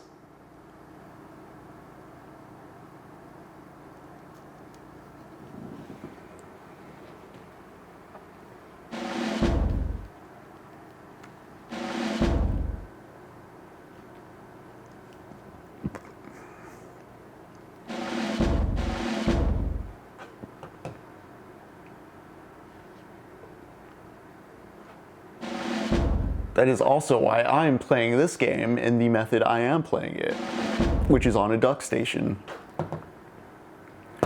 All right, gang, it's getting about that time. We're gonna go ahead and go to break. I am flying solo this week with Barney, so I may take her out for a walk, and this may be a bit of a longer than usual break, or maybe not. It really depends on her mood. I just want to go double check because she did leave the futon a while ago. I see her just chilling in the bedroom, so I don't think she needs to go outside, but in case you're wondering if the break's longer than usual, that's what's going on in that department. Also, what is up, L-Man? We've been playing Medal of Honor, we've been waxing nostalgic about Spielberg in the 90s, and we're about to go on break. So you know what? Smoke them if you got them, stand up, stretch, rehydrate, be kind to your skeleton. We will be back soon. Yeah, we are back. She's still doing good. She's just a little lonely. She's just the 3 people being around this apartment. And there's only one of us until, I believe, Wednesday. I believe that Jake will be back Thursday. I don't recall. I'll double check plans, but I have all her meds. She's on a schedule. She's been getting her injections. How you doing, girl? All right, we're gonna get back to this. Ja, if you ever check out Wizworld Live or Radio Free Multiverse, they're the extended network of friends here on the channel. Frankie does great stuff with Wizworld. Both during the week, there's a fantasy program worth keeping up with. I don't really get to see that one live because of my scheduling, but on Sundays, Frankie does Doom Room, where Frankie will cover the latest and greatest in the doom of the universe, the right-wing bullshit we're all working through right now. A lot of coverage of CPAC. We watched Rob Schneider's CPAC set a while back, and our friend Radio Free Multiverse. I'm just gonna quote it because Radio Free Multiverse wrote a fucking poem. First, they came for the hot chick, and I did not speak out, for I was not a hot chick. Then they came for the animal, and I did not speak out, for I was not the animal. Then they came for Deuce Bigelow, male gigolo, and I did not speak out, because I was not Deuce Bigelow, male gigolo. And then they came for me, and there was no one left to make copies. All right, let's continue on with this here stealth mission. We are infiltrating this submarine. Rail Canyon, page 1. Don't expect a friendly reception from the Germans in the canyon. They've by now heard about what you did back at the station, so make yourself less of a target and lose the officer's uniform. You'll need to rely on stealth now instead of subterfuge. That newly acquired Springfield sniper rifle should become your best friend. The Germans have fortified the section of track into a gauntlet of machine gun emplacements, so be extremely careful. Fortunately, there's more than one way into these bunkers. The soldiers in the area are members of the Greta support crew, so they're tired and bored, and most likely not watching the back door. Head towards the ominous flashes on the horizon. That's not lighting, that's Greta. Be sure to procure some new weapons, like an MP40 submachine gun, and even more importantly, some stun grenade stick grenades, the ones you Americans call potato mashers. Use them to blow up a fuel depot that we spotted on the recon photo. Also be on the lookout for a supply camp that probably contains some useful items to liberate.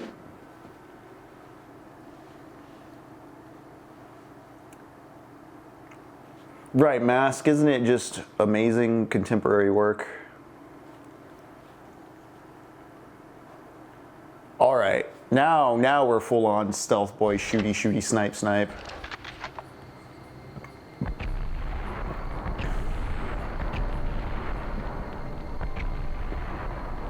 Oh, when you're crawling, it's not that.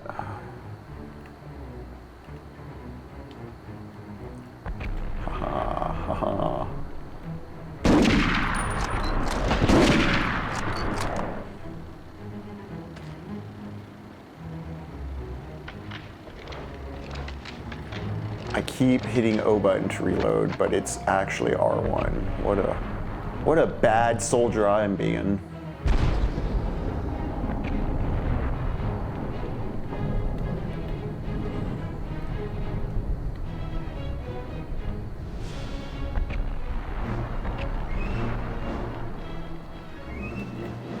Okay, interesting.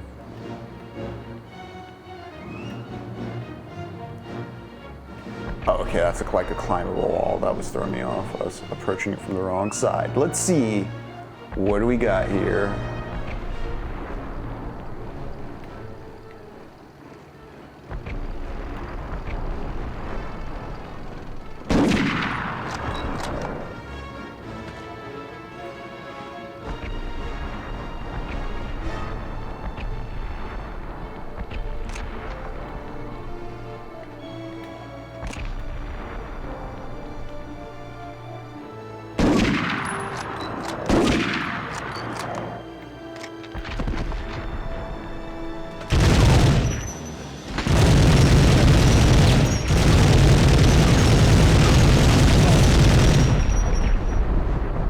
rumble on this. All right.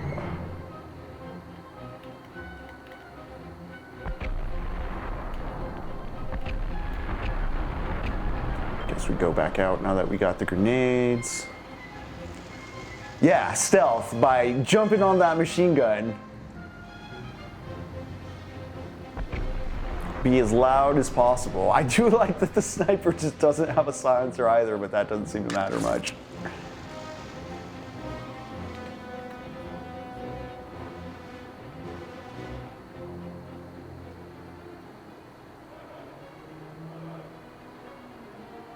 That's a nice, the chanting you hear in the distance.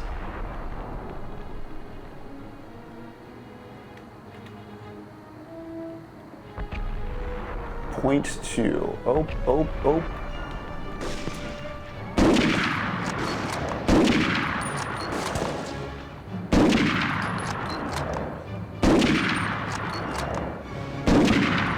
Yeah, even Call of Duty, like Call of Duty 1, I remember being very big on historical accuracy with its sound design.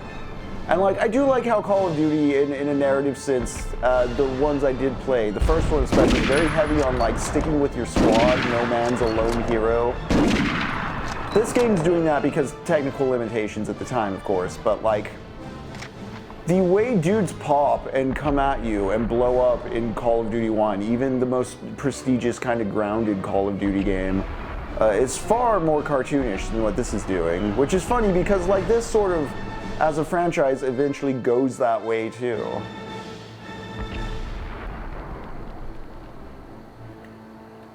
I don't remember much about Underground, but it is interesting that, you know, this one was trying the hardest to be something respectable in that way.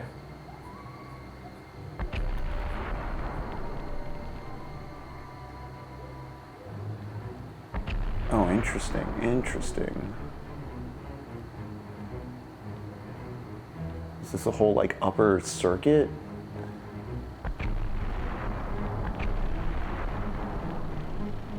Cool.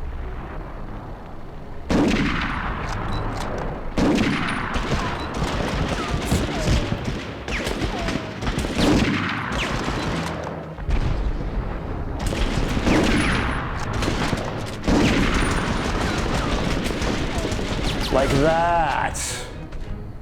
Like he went down squeezing the trigger. Amazing consideration.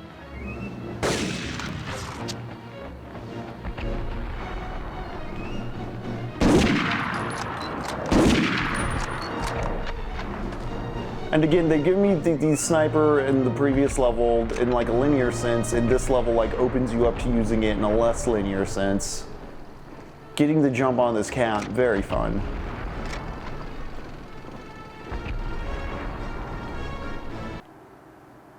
Destroy fuel containers, exit cannon to railgun.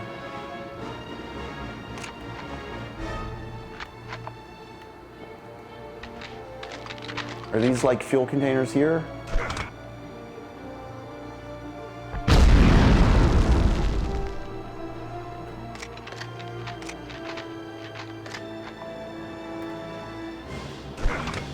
No, those are just boxes.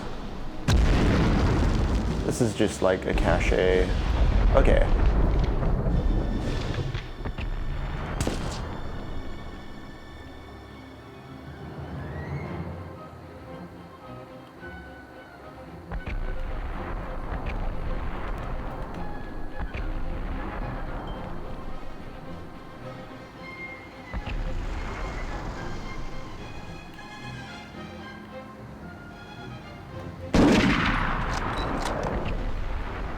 Whoop.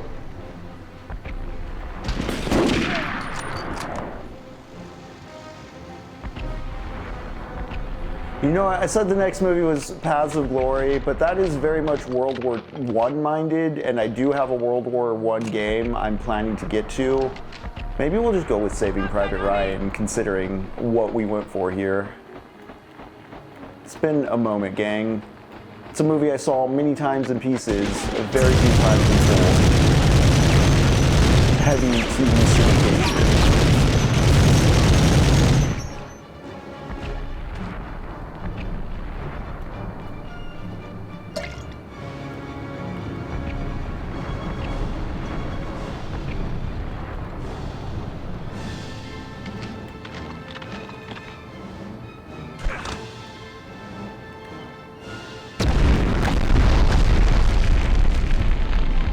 Oh, that just blew it up, eh?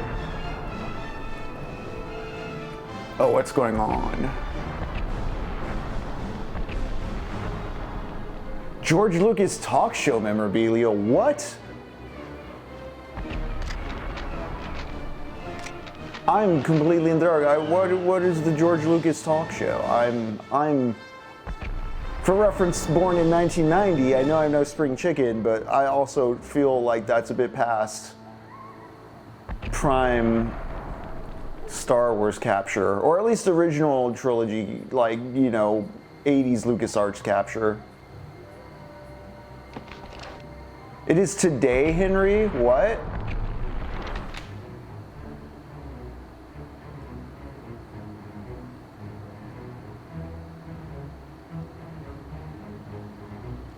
Mask, I do also want to read and watch All Quiet on the Western Front. I do have some World War I stuff lined up. There's one game for sure, I know that's about World War I I'm going to be playing. To Passive Glory, All Quiet on the Western Front.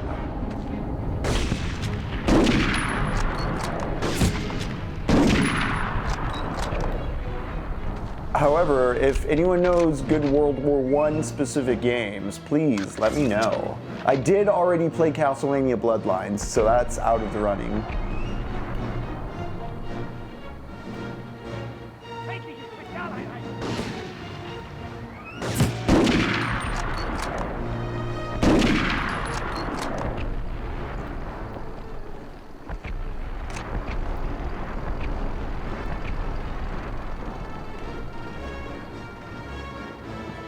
Good use of the draw distance as atmosphere too, by making this game taking place, you know, primarily at night, stealth mission focus. Ow, ow, ow. Shit, shit, shit.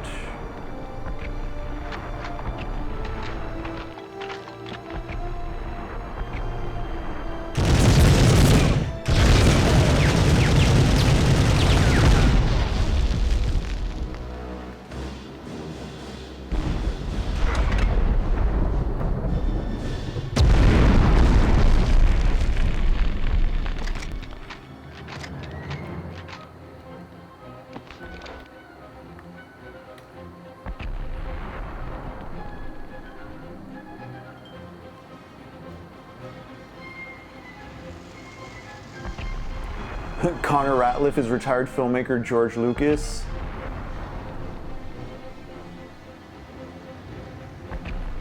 Oh, hell yeah.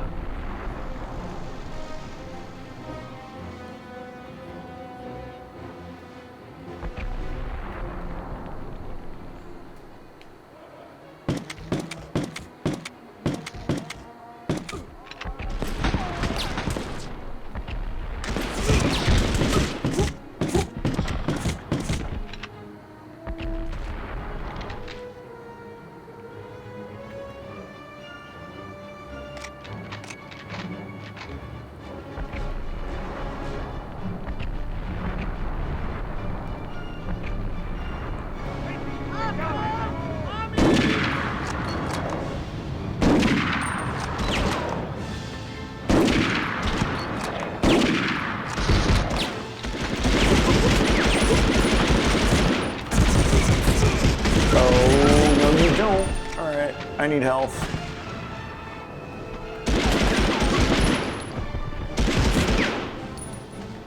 Is there any on top of the train?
haven't destroyed the fuel container. I'm not sure.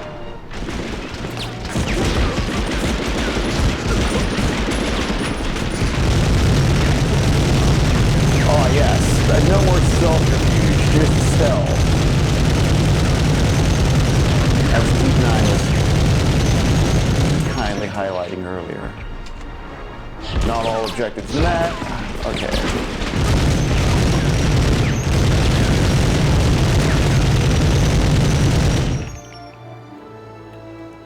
Can I even get back out? Oh, okay, yeah.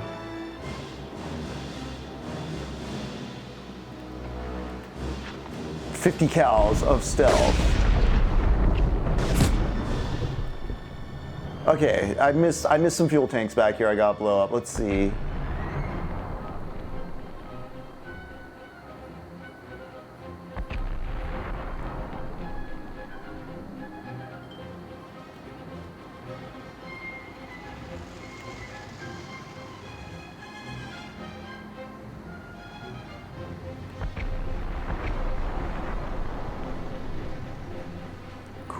Cool.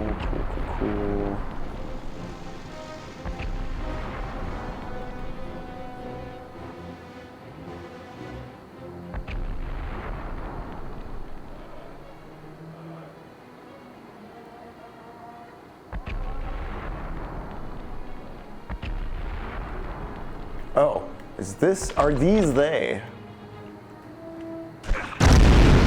Yeah, okay, cool.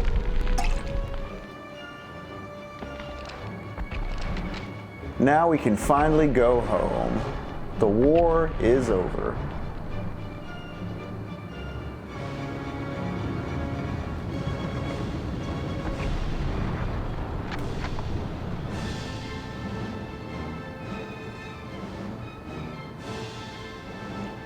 Yeah, Mask. Get that laundry taken care of. I hope you're feeling better, dude. You mentioned feeling sick earlier. By the time you get back, I may have walked out of the level. It's a bit of a trek. Oh. No scope. Maybe? Yeah, okay.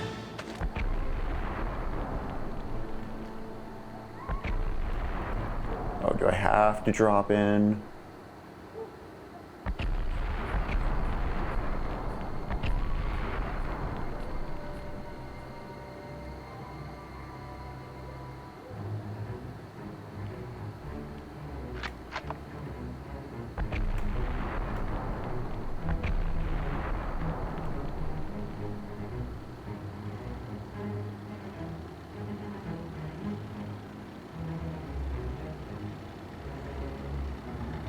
All right.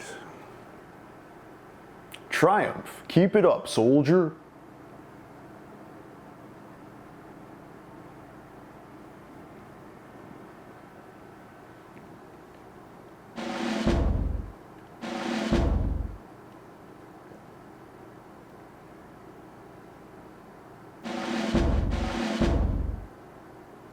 Also, this has made me think, after talking about the Baudrillard, Gulf War did not exist, the whole front of the Fort Bragg cartel, as far as the operation being there to control the heroin trade, etc., was World War II, because I think of World War I as systems going catastrophically wrong. Everybody has like this theoretical insurance system that's supposed to ensure mutual deterrence, and then someone trips over the wire, everything blows up. World War I's, infamous for like no man's lands, mustard gas, just the Passchendaele and the Somme, and just like these battles where like people were just dying way too much for what little land was being gained, which was then just going to be lost within the week.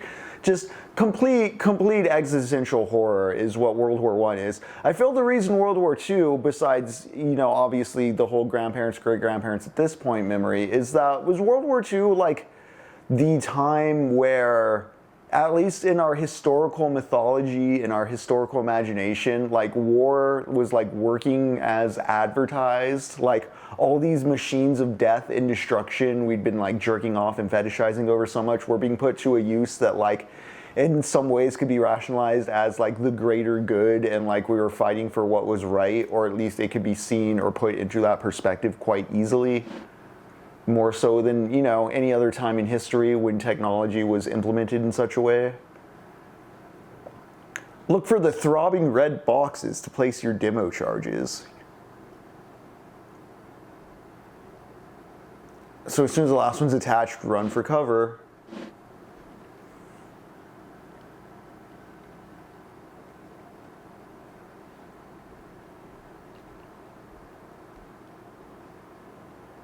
You know, we watched Alphaville at one point on the Discord. Yeah, the greatest good from the greatest generation. Just the hugest pat on the back.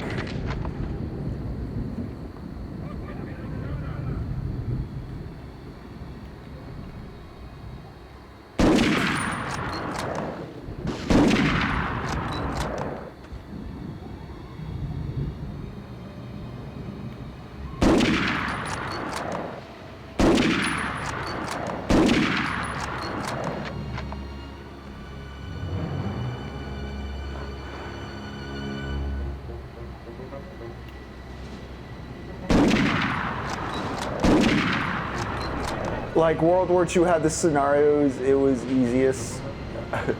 Enemy at the gates, hell yeah.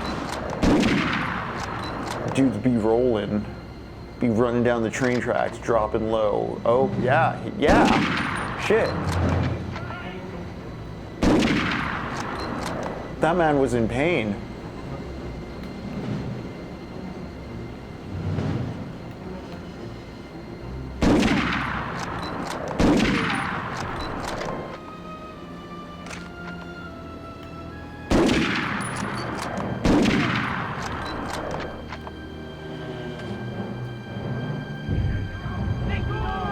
Oh shit.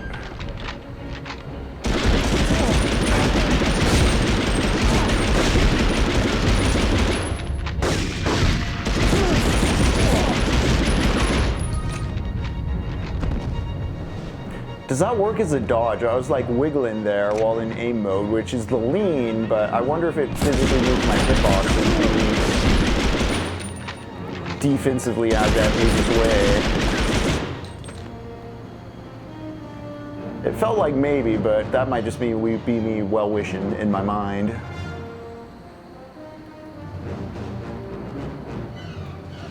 Alright, I'm gonna go back to this other route before I go too far that way. That looks important.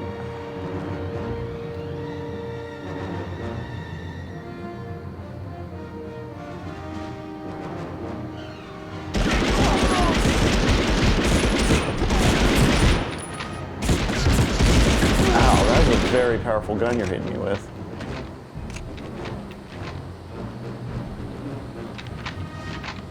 I should have sniped them from afar. I took a lot of damage from that in a not smart way. I don't think there's a smart way to take damage. I was just not very graceful in attacking those two.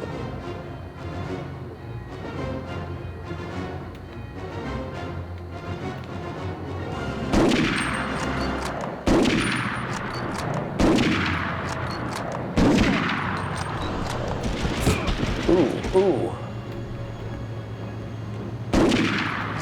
Oh no. Buddy, you were saved by video game geometry.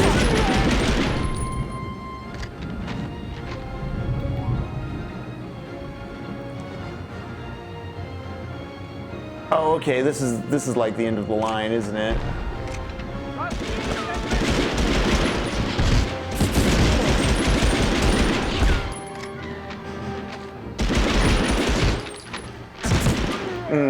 First death of the game, wow. All right. Don't rush that one gate this time.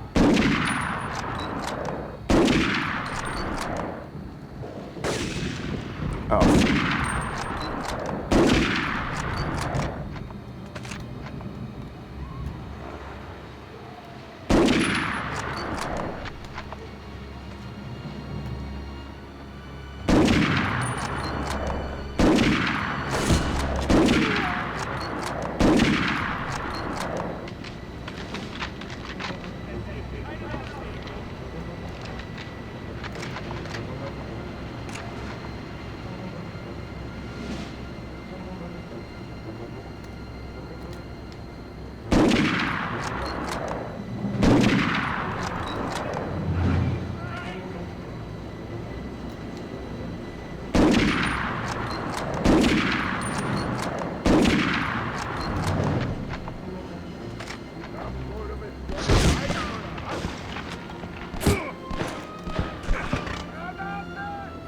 Don't you do it, buddy. Oh my God. Shit.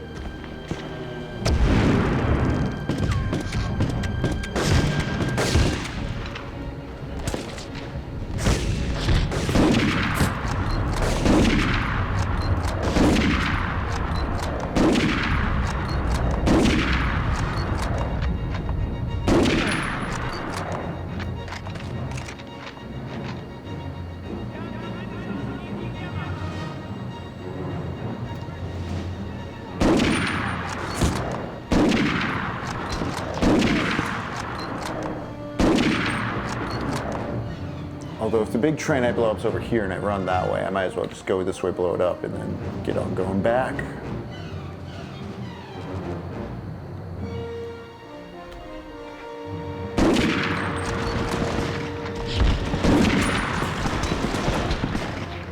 Well, I'm actually getting a bit of slowdown.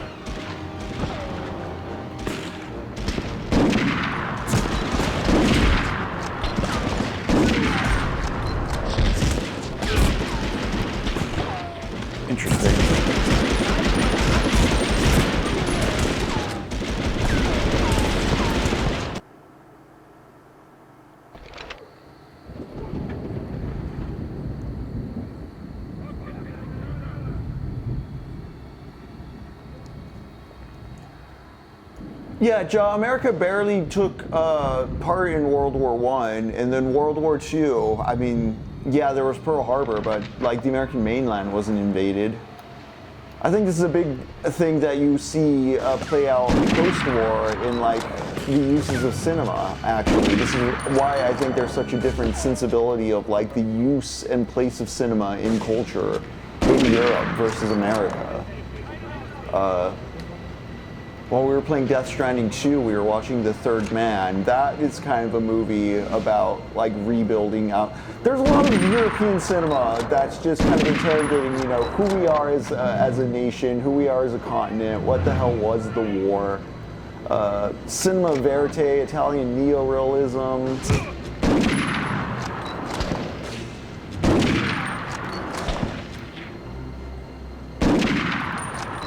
The Soviets old school. These countries were like destroyed and had to reconstitute themselves like physically in ways America didn't suffer. So cinema was kind of a conversational piece in guiding that in those post-war years. You know, the Cannes Film Festival. You have that documentary Night and Day, which I believe was in the 50s, if not 60s, but kind of like one of the first kind of like actual Holocaust documentaries looking at the camps with a sober sort of intent.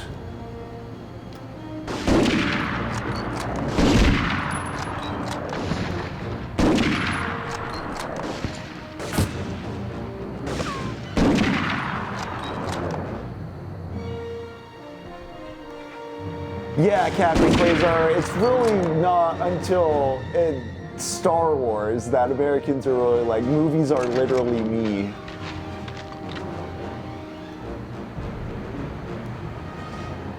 You know, America is Star Wars and Jaws and The Godfather.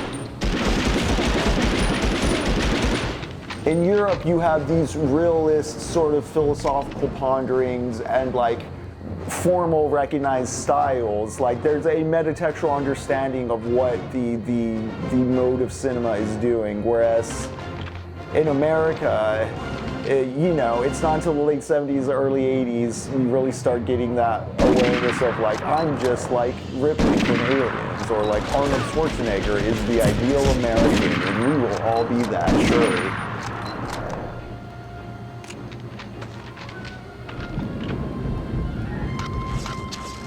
And I mean, I love A New Hope, and I do think even in the most cynical of ways, it is an accurate representation of the American character, because it pines to be purposeful and it yearns for a place, you know, Luke yearns for a place of belonging, and he does find like solidarity with friends. I really do think it's magical in A New Hope how much Luke does not do things by himself and how much other Star Wars movies by contrast, don't even seem to recognize that. But it's also like the fans don't recognize that. It's like I was saying about Vader in a previous session, where Vader is not to be like trusted or like taken seriously by anyone in that first movie. And in the same way, Luke Skywalker doesn't do anything by himself in that first movie. He brings people together and he makes a good faith effort. And like there's something very like naively optimistic and American in that is both beautiful but also, again, it is a space fantasy movie that has no grounding in like the realism of American culture, and that is American culture. It is like running away or being above or thinking you are like the king of the blind with sight, sort of a thing. Like again, you find your hobby and you're that guy, and you have like this realm of expertise that really is just a culmination of consumer habits you've put together, not really an actual culture. And that way Luke Skywalker just kind of gets to inherit a lightsaber and learn a few shallow mantras about the Force and be a Jedi. Meanwhile, it's Han Solo who shoots Darth Vader out of the way.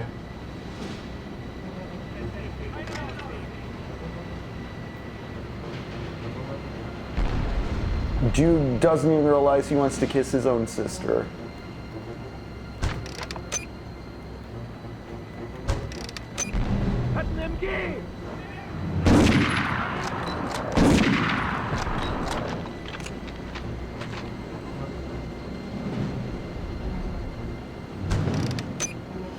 All right, when I set the fourth one, I need to run, just run for it from what I understand.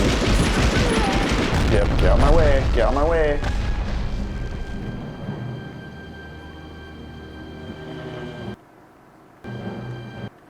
Did that do it?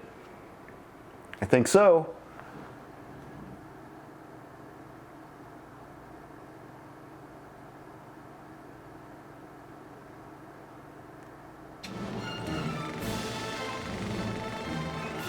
A pastiche of fake values, yeah, Captain Quasar. Onto an enemy target has always been a major element of modern warfare.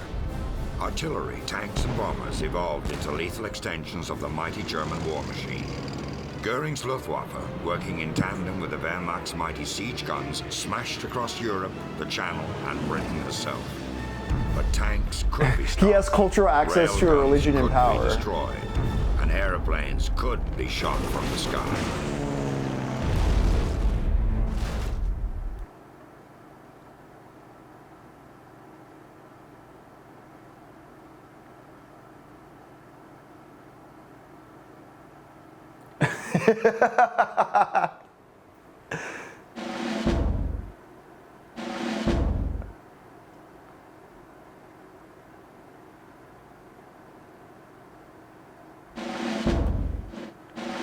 That was laughing at your, yeah, Jaw will write the script, Captain Quasar.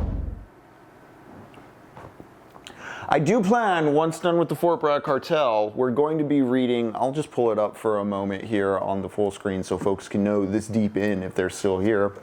The Iron Dream by Norman Spinrad.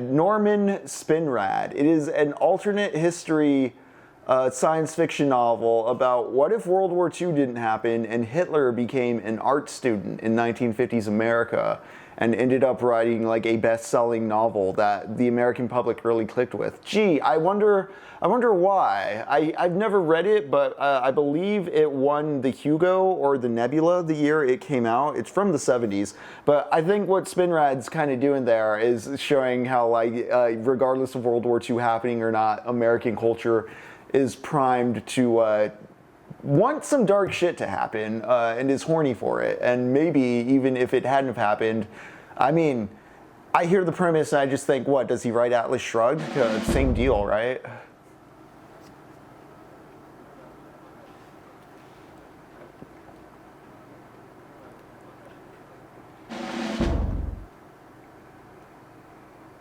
Welcome back, Lieutenant. Unfortunately, you won't have much time to rest before you head out on your new mission. This time, your destination is inside Germany. Germany itself, eh? The Dachsmark submarine facility in Bremen, where they're building a new U-boat prototype that dwarfs anything we've seen before. Your job is to prevent this monstrosity from ever training its periscope on an Allied ship. Destroy it any way you can. We've arranged for your transport to Daxmag aboard a merchant marine freighter. You'll be going undercover again, this time as a Kriegsmarine officer. Now let me be clear, Patterson. There's no room for error. The timetable is extremely tight. Intelligence reports the sub will be launching for sea trials within the week. Get there as quickly as you can.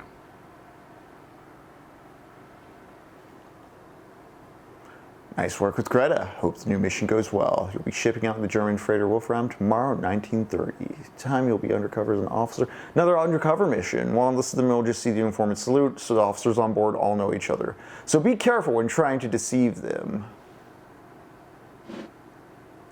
That's a nice little detail, just like, hey, they know each other.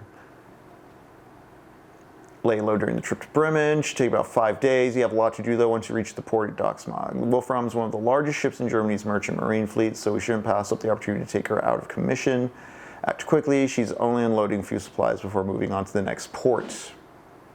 Best bet be to sabotage her engines. Okay. Colonel Hargrove, proving engineer of the American Navy, suggested jamming the drive shaft with something you can procure on board, like one of those giant metal wrenches using gun batteries.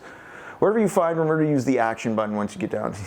I love when old video games are just like, don't forget to use the action button. They didn't give a fuck about characters doing that. Everything tries to like do some kind of ludonarrative harmony where like the character is like, if you feel in your brain the call of the world, try tapping like they'll try to narrativize it as like an in-game like direct like diegetic thing, whereas like games like this just tap the action button, bro.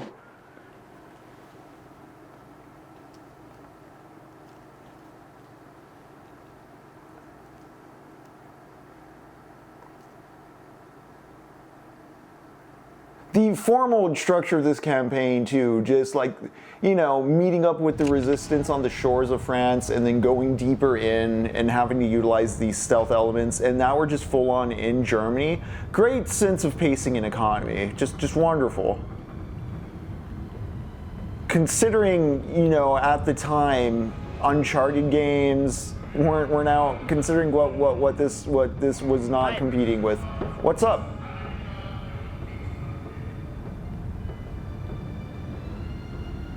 It makes sense.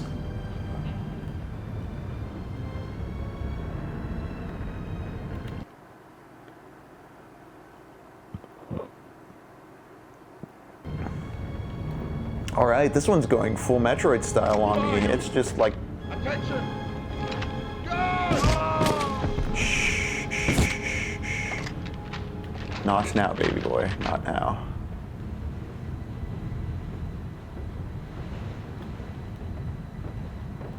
That's where I came from. Captain? Yes, thank you. Who's your commanding officer?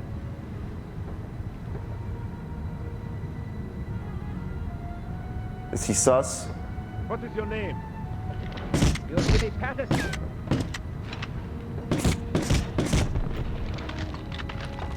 Good thing the bodies fade away into the void so that I don't have to worry about hiding them.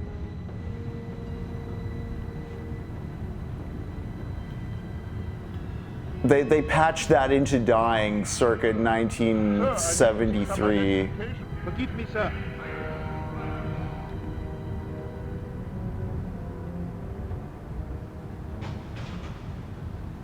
I will not use that to make another joke I was thinking. Your papers are in order. Yeah, open the door for me, dude. Cool. A simpler time. That's why funerals are so expensive now.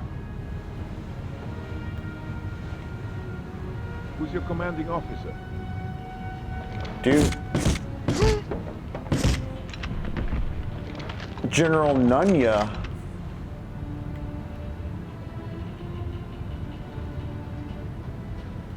What unit are you from? Sorry, sir. Yeah, that's right. Sir, I need to see some identification. Forgive me, sir. Captain? I am curious about Underground. Does it utilize this sort of mechanics in like a city area, maybe, where like you're a regular I'm sorry, person? but I can't let you in. Okay, okay, okay.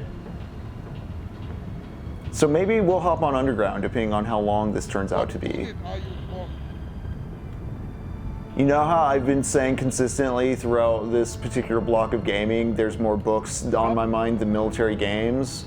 Perhaps we just play, oh boy. I was like, perhaps I just go through all the metal volumes in release order until I'm exhausted.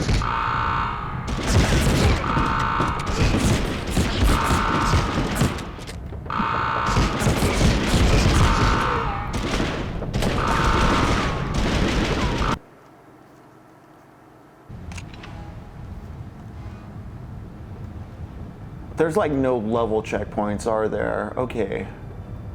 Noted. Sir? Thank you.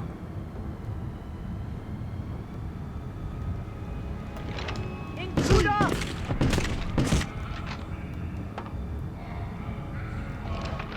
Yeah, exactly, Captain Quasar. That's why it's like, wow, I have, you know, I have All Quiet on the Western Front sitting there. I have the Iron Dream here. There's so many books about the military.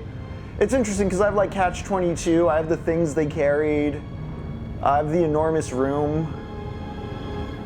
Because so much fiction, at least when it comes to cinema and books, is exactly the opposite of what video games do, where it's like it's written by dudes who like survived war or were drafted or like suffered something horrible in a war and like they're meditating or looking back on it, or it's like a cultural re-examination of like the mythology of war.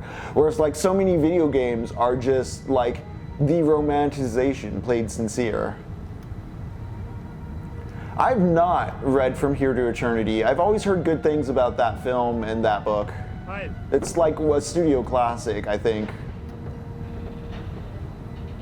At least in the framing I've seen of it, it's pretty well respected and loved, it seems. What unit are you from? You! Americans, come! No, I'm not. No, I'm not.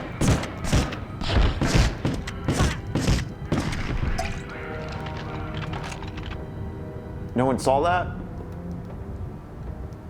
Oh, is it a door stopper, Captain Quasar? If so, I might just check out the studio movie.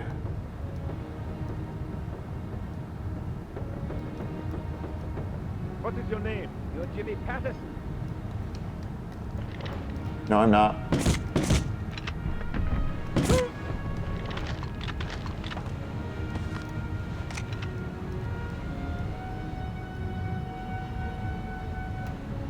Your papers are in order.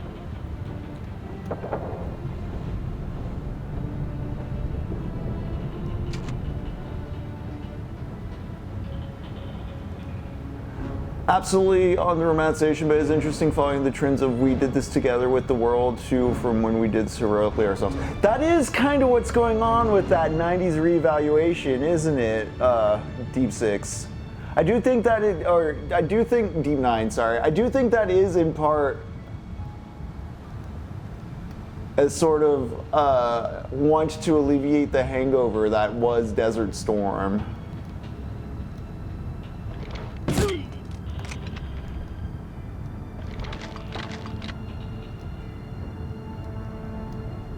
And I think part of like Bill Clinton's like new era of neoliberalism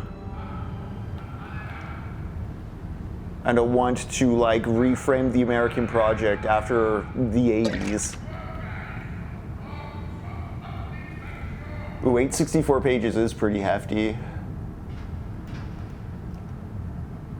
I'm sorry, but I can't let you in.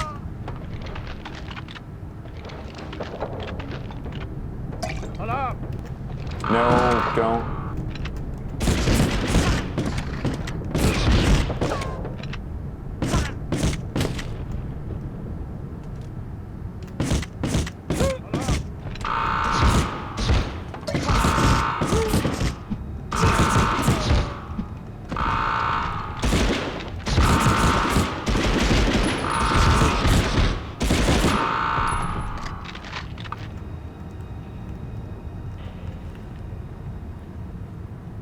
Was there health somewhere I could pick up? I guess I'll find out.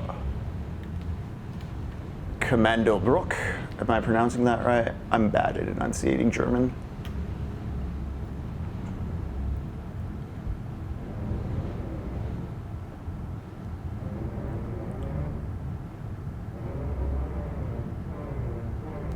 Yeah, this has the French resistance. That first, I do remember a big thing with the first Call of Duty Deep also being that, like, there was a Stalingrad level. Like, the campaign in the original Call of Duty, like, you're the Americans, you're the English, and then you're the Russians. And I do remember that being a big thing at the time because people were like, finally, a World War II game that isn't just, like, American exceptionalism. Although, again, I am curious now to go back to Medal of Honor Underground, which, from what I remember, is, again, and one I barely played, but I understand is, like, more like you're playing in the French Resistance in that one. You're underground, it's, like, grittier. What unit are you from? American scout! Oh, man. Oh, cool. Wow, I just hit them twice and they died. All right. I should go the other way, though, because I think I wandered into a zone I don't have the passport for, so no matter what, it's going to freak them out.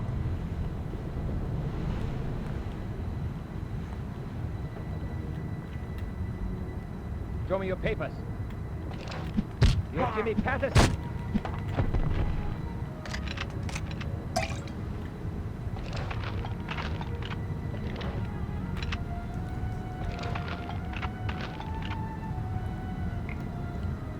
Saboteur. I don't think I ever played Saboteur. The title sounds vaguely familiar. Was that PlayStation 1, PlayStation 2? What unit are you from? Sorry, sir. May I see your papers, please? Your papers are in order.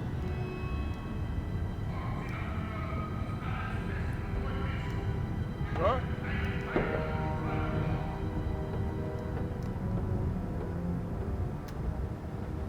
Those are not valid credentials, sir. All right, then.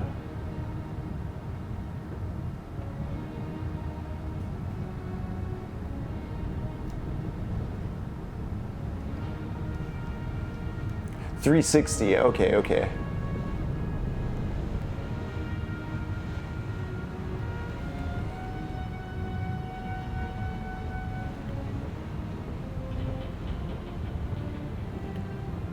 For its time, this was a very cool vista. Just seeing the stars, like, because we've been inside the ship and then you pop up here.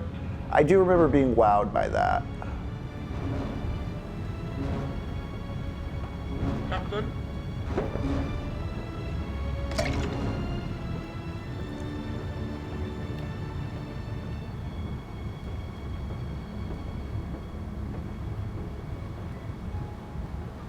May I see your papers, please? Intruder! You're Jimmy Patterson.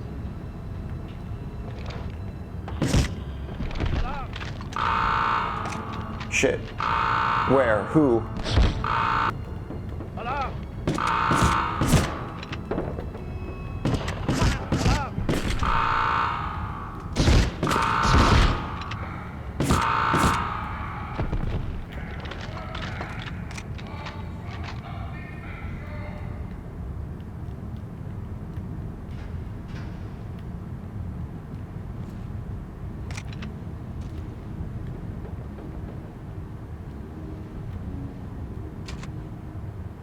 Who's your commanding officer? Show me your papers. Show me your papers. What is your name? What is your name? Papers are in order. Alarm! He said my papers were in order. I don't know why I did that.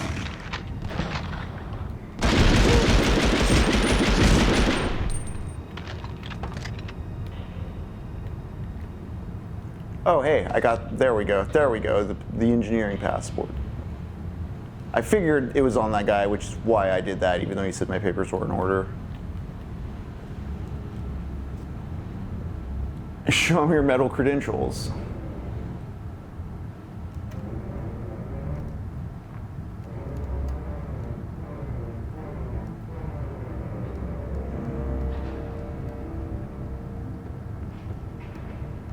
Is this the way I came? Are you new here, sir? Your papers are in order. Thank you.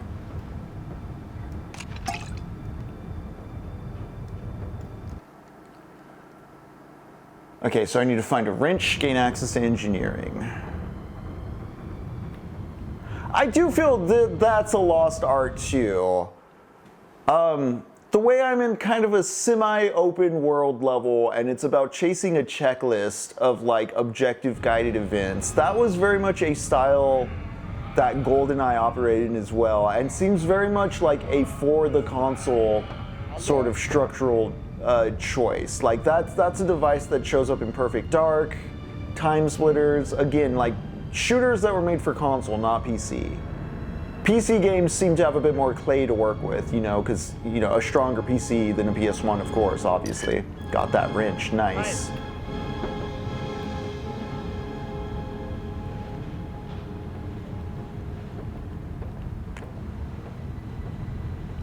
Alright, so then I'm good to return to engineering, which I believe is just this way. Yeah. Hallo?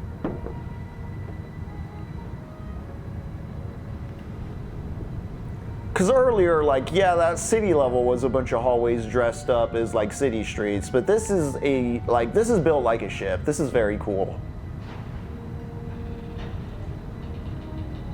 It's a much more closed system thing. It's easier to, like, make a digital representation of. Yeah, of course. Dude! Oh, crap. I don't want to die. Do I have to do all of that again? It appears so. Okay. Okay. Let's go. Hallo?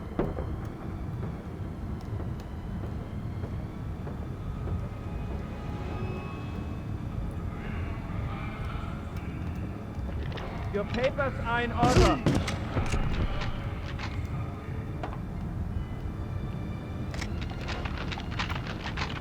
I thought that dude dropped a pass, but I don't see it anywhere. Okay.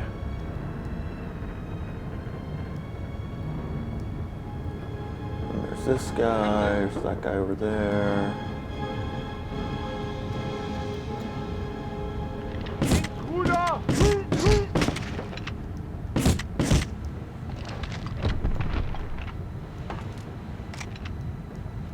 He doesn't drop a pass either. I thought he did. Show me your Okay. papers.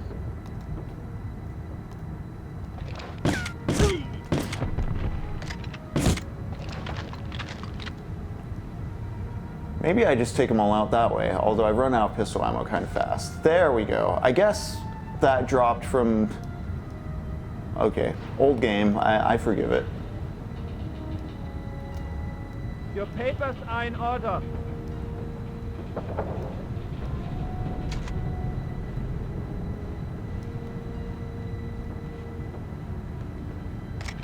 Show me your papers.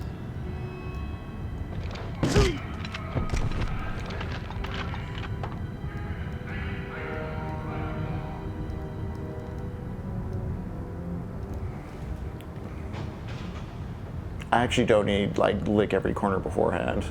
Forgive me, sir.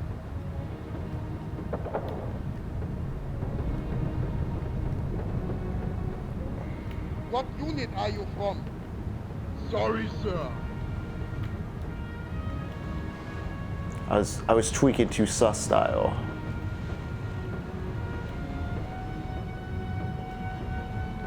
Fine.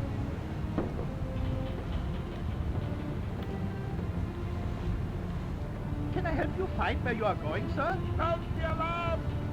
Shit, no.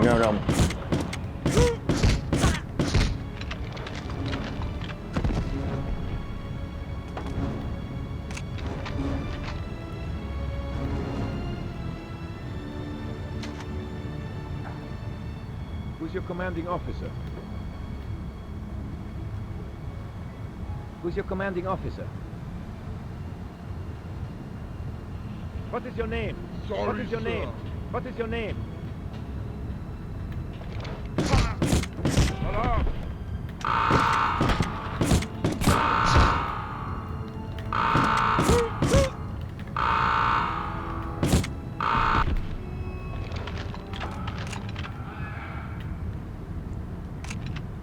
Cool. All right, much smoother. And the wrench is over here. I'm getting better at covering up my crimes, guys.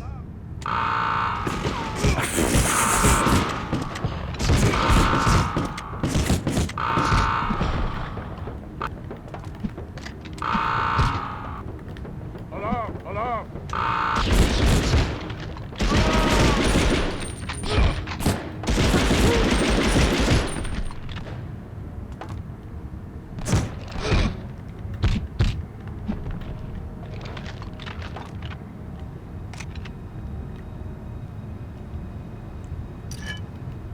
Oof.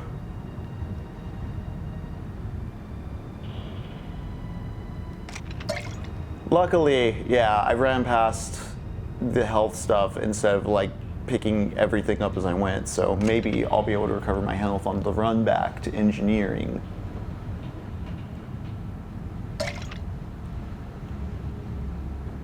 Captain?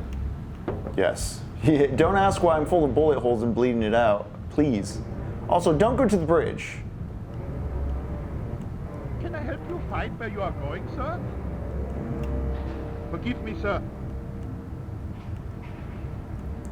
Yeah, let's not get sloppy. May I see your papers, please? Your papers are in order.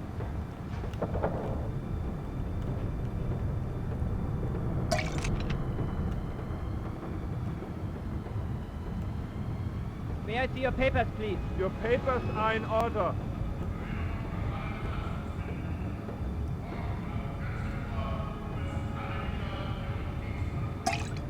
Nice. All right.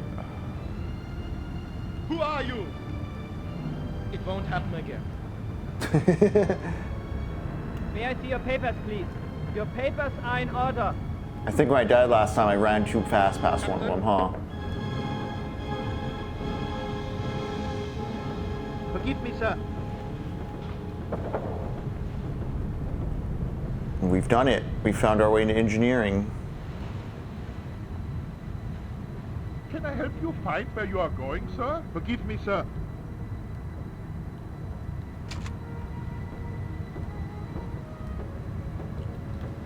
Cool.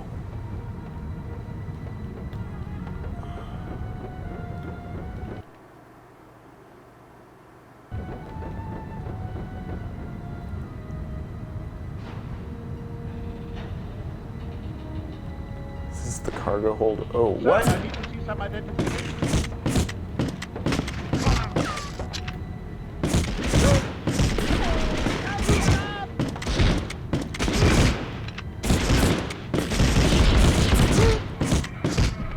I know I'm not being smart, but...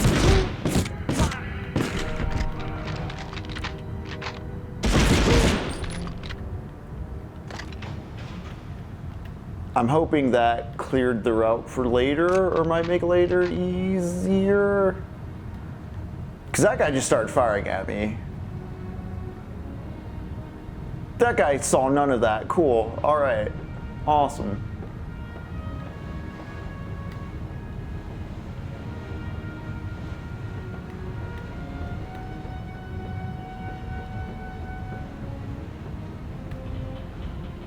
What unit are you from? Intruder! Help me, alarm!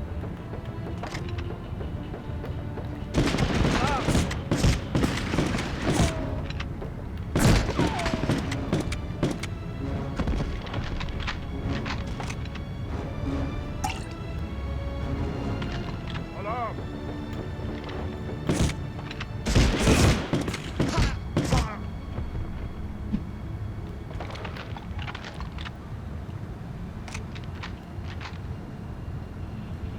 All right.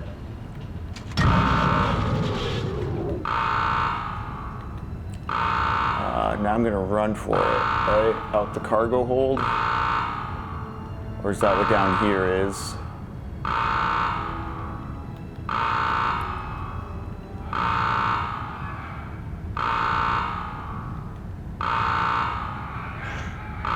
Whoa, you all right there, Barney?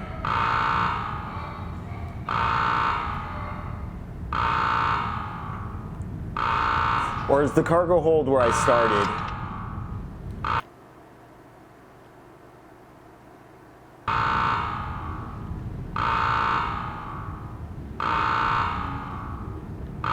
guess we'll see. I guess we will see.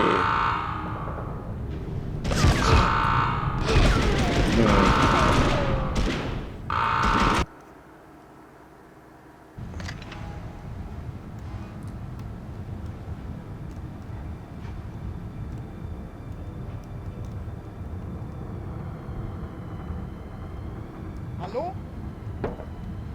Yes, hello.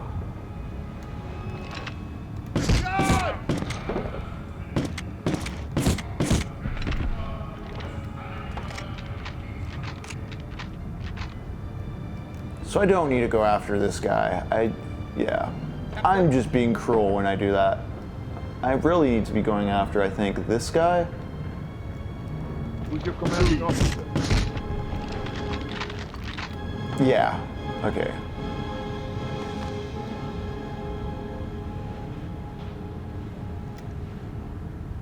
Your papers are in order.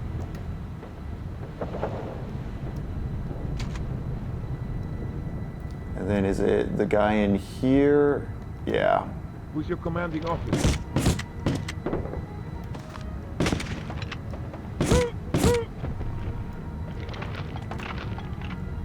Okay.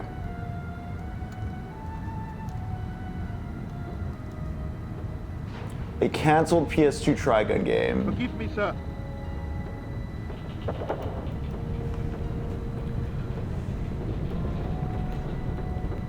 You! May I see your papers, please? Your papers are in order. Who's sounding the alarm? Where and why?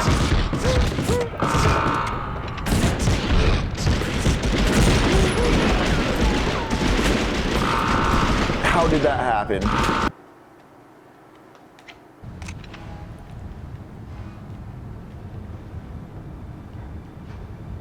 Heil. Hallo?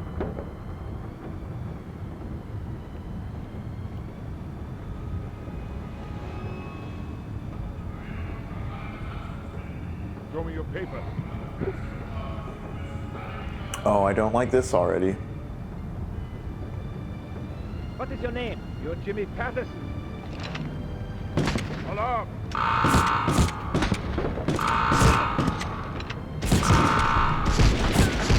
Alarm!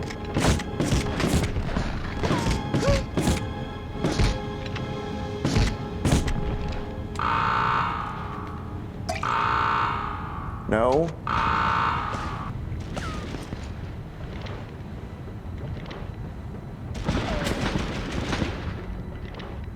Alarm!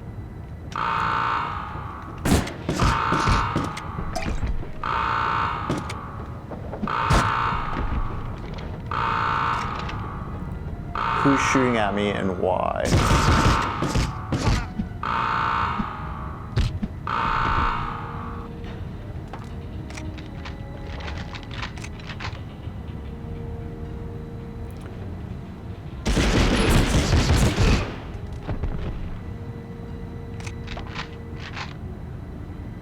Just not enough ammo to go that way, okay.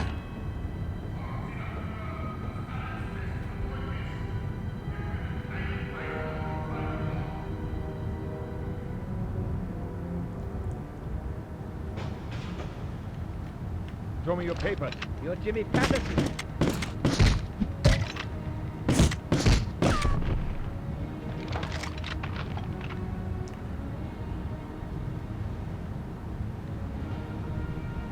Who's the dude that outed me as American? Hands up!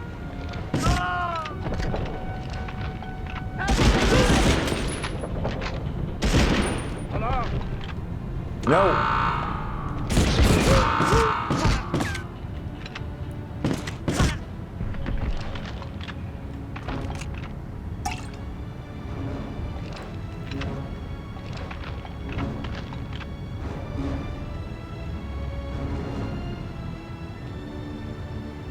Sir, I need to see some identification. Forgive me, sir.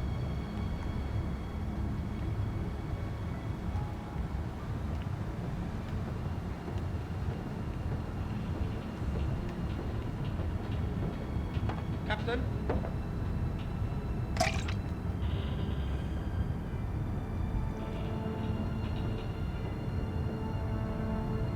unit are you from?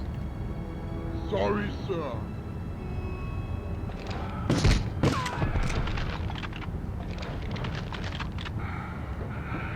What is your name? You're Jimmy Patterson.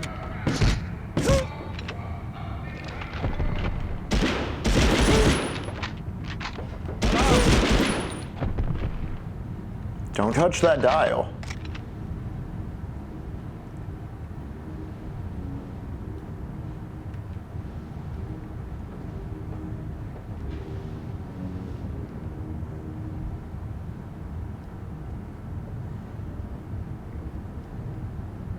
Hi.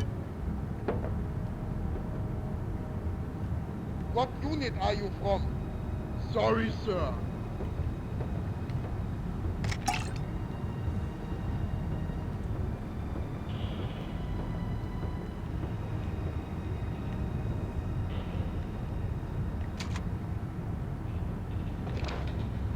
You're Jimmy Patterson. Alarm!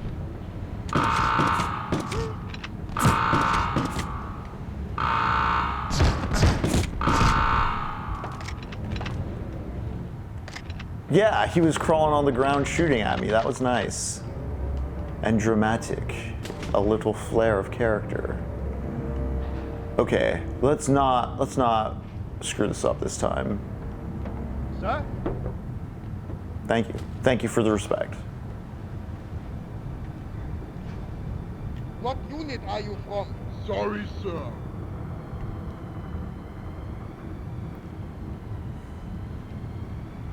Then these guys, good amount of them are dead. Cool, cool, cool.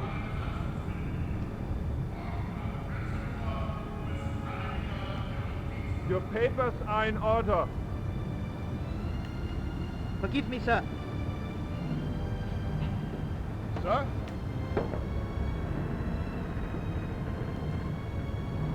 Your papers are in order.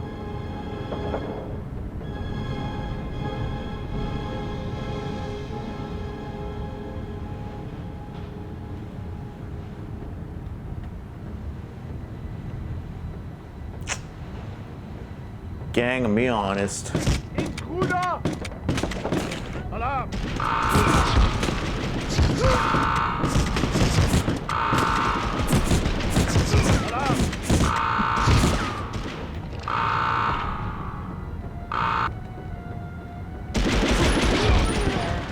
Dang, I was like, maybe I should just clear out the level as I go. But honestly, if I get SMG guy, that may be a viable strat.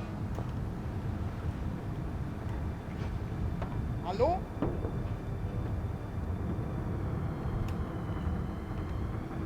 Forgive me, sir.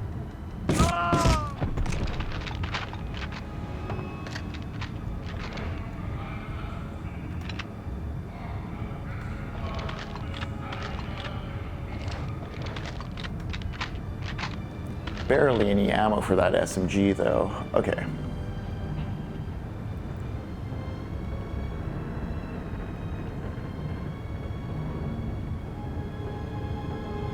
Hello?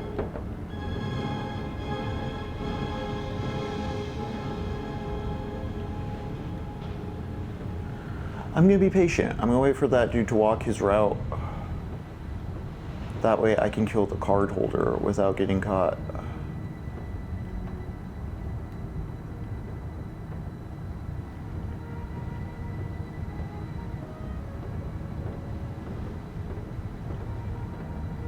Yeah, yeah.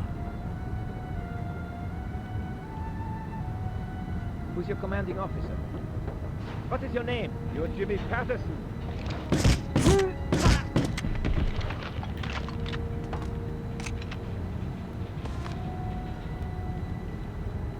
I'm waiting to splinter cell him, and then he dies in the most open area, and no one sees it. Alrighty, video games rock. Forgive me, sir.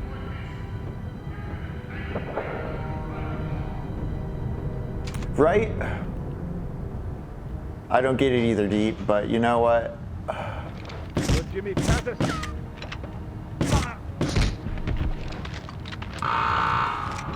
That's what I thought. Okay, then.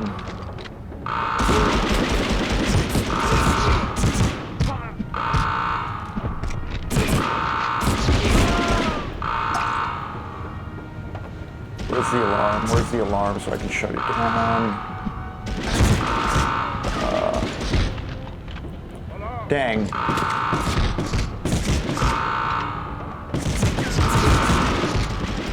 Dang. How did that happen?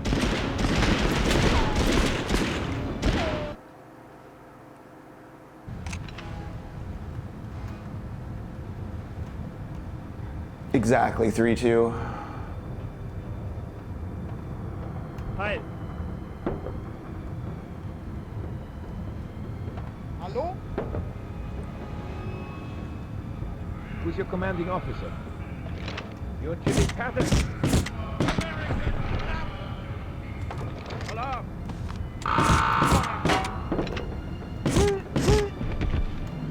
Alarm!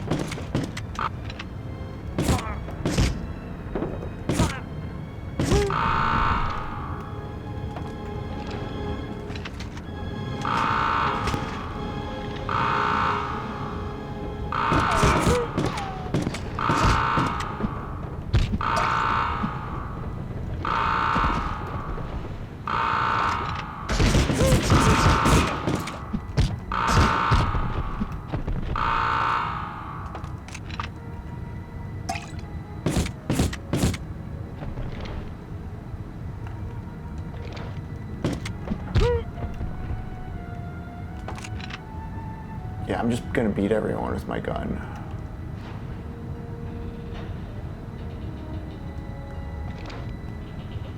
Is this guy still cluelessly back here? Yeah. Your papers are in order.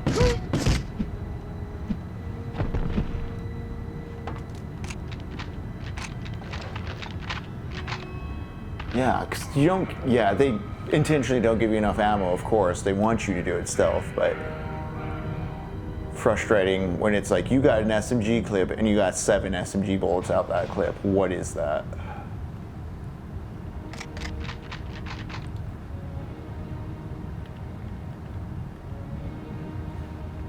Okay, this area is clean.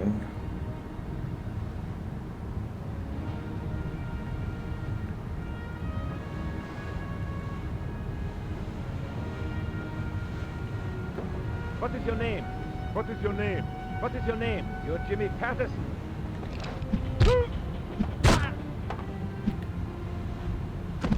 American, come!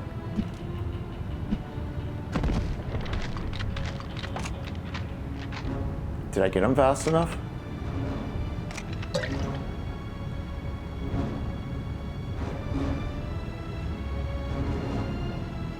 Guess I did.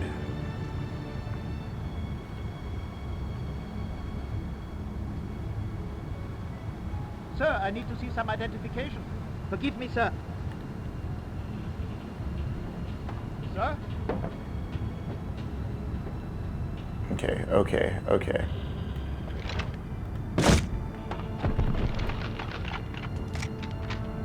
Cool, cool, cool, cool. No, that's not cool.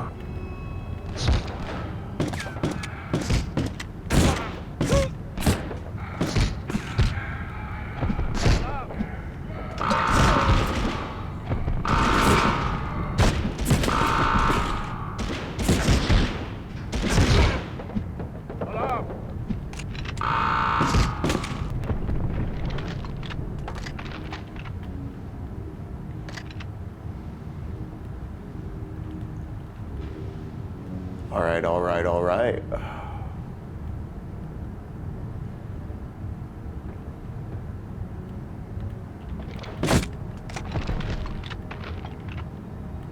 Just to be safe. Just to be safe.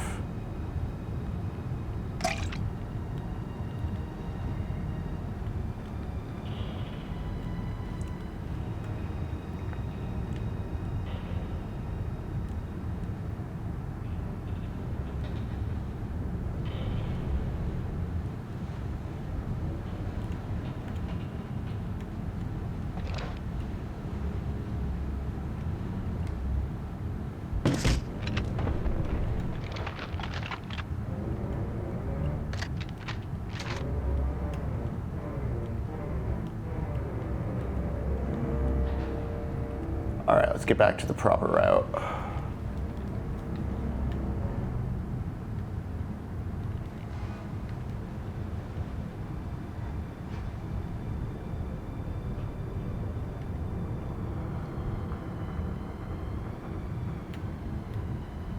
I'm sorry, but I can't let you in.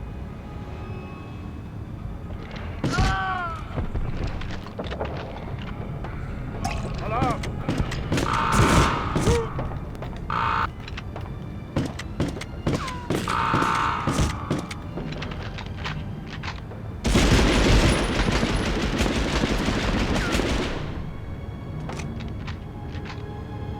Went down so dramatically, but that didn't bring in a cascade of other dudes, so I think I'm doing something right with my slow method of eliminating dudes. I kind of like not having ammo at all because then you go straight to melee with that pistol, and that's way more effective than missing them with a silenced shot. Sir? But also, yeah, these guys respect me on sight, so I shouldn't have to worry in this section too much. Except when I start shooting other dudes.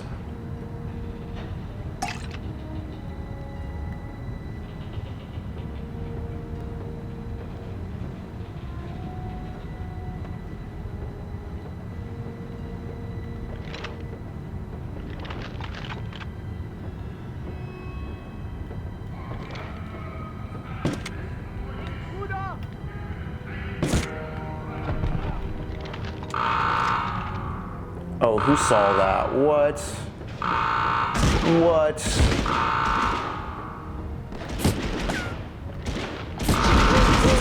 You lie. You lie.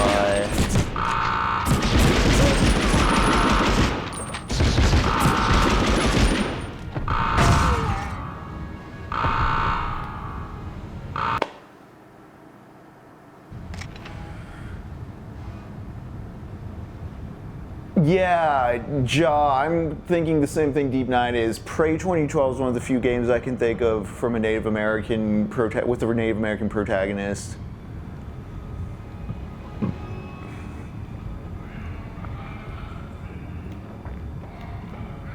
I think that was delisted from Steam, but we may have a copy of the Xbox 360 version lying around in this apartment somewhere. It won't happen again.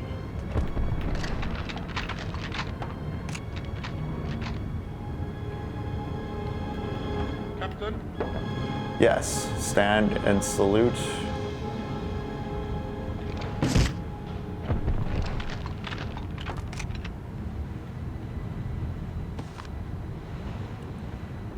That was real pro.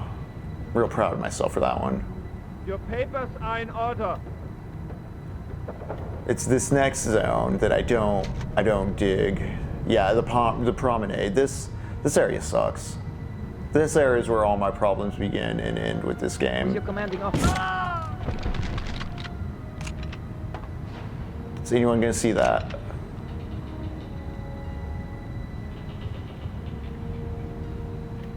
Forgive me, sir. Sorry, sir. Heil.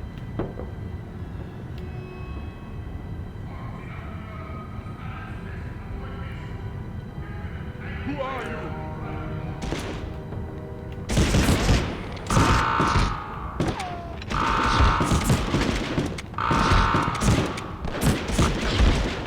Alarm!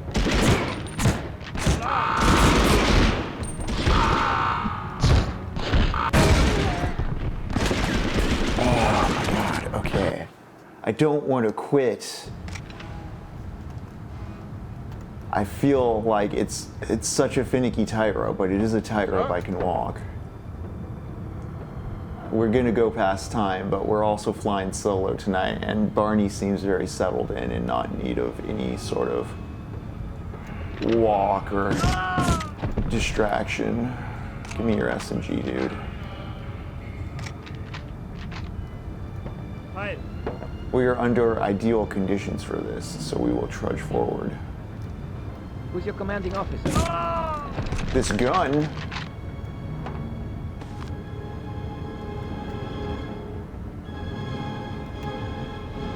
Forgive me, sir.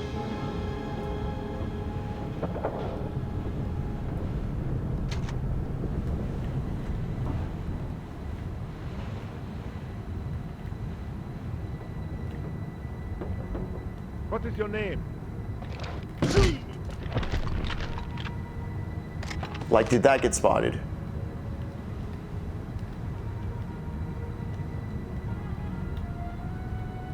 Let's just go straight to the bridge.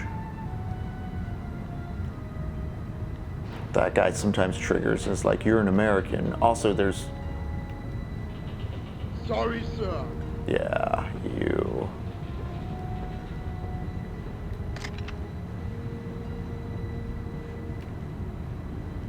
Your papers are in order.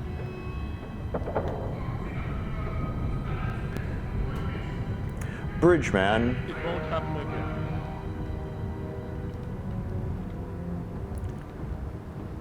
Captain? I won't grab... Don't kill that guy, don't grab any of that stuff over there yet. I just need to go get the wrench. Can I help you find where you are going, sir? Forgive me, sir. Show me your papers. Sound the alarm! Your Jimmy Patterson. Alarm!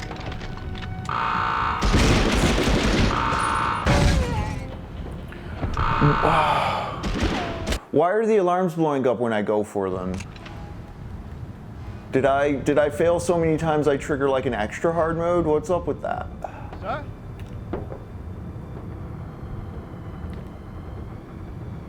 Hi.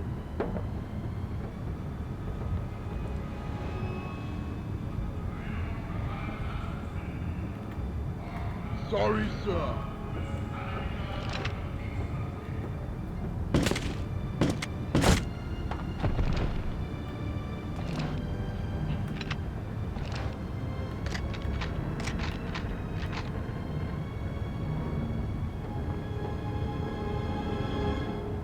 You're Jimmy Patterson. Alarm!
Okay, so you can blow up the alarms and they can't send them off. That might be helpful down the line.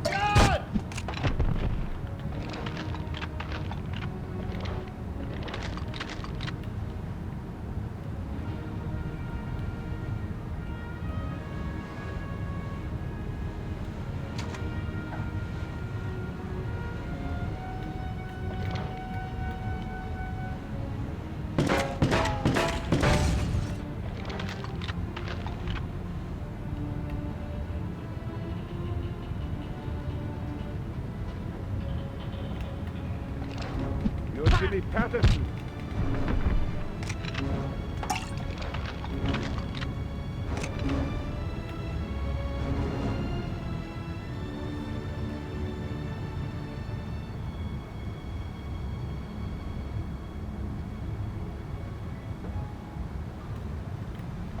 Forgive me, sir.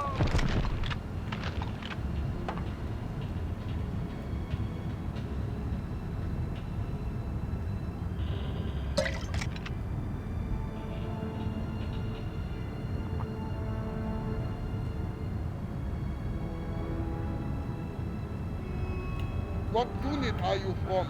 Sorry, sir.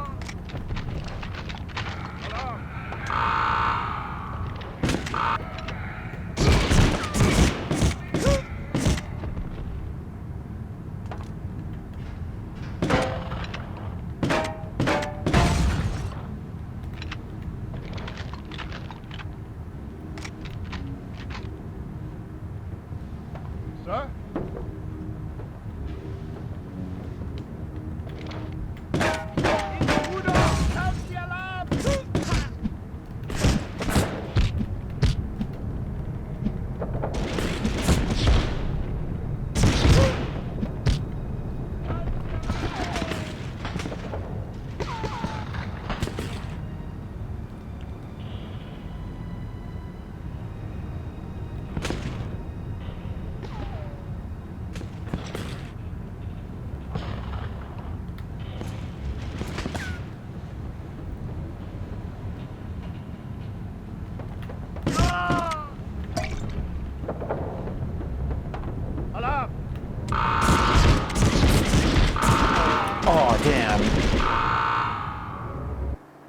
Time for math unit, pew pew pew. I feel like there is a good method to like eliminating those alarms, but also it may be a bit Hallo? of a long walk for a short drink. Let's see if we can just Your papers are in order. do what I was doing previously.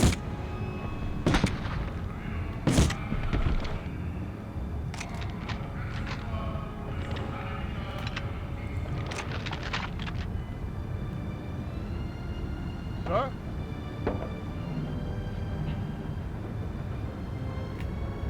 Who's your commanding officer?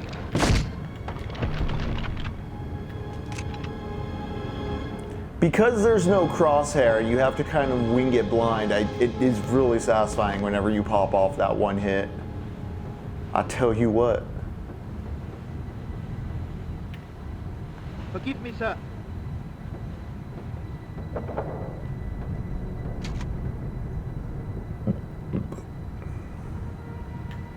Show me your papers. Paper shown.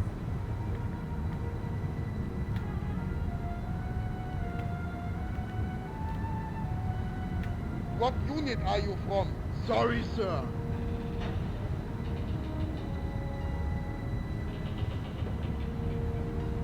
It won't happen again. Your papers are in order. Cool, cool, cool. Forgive me, sir.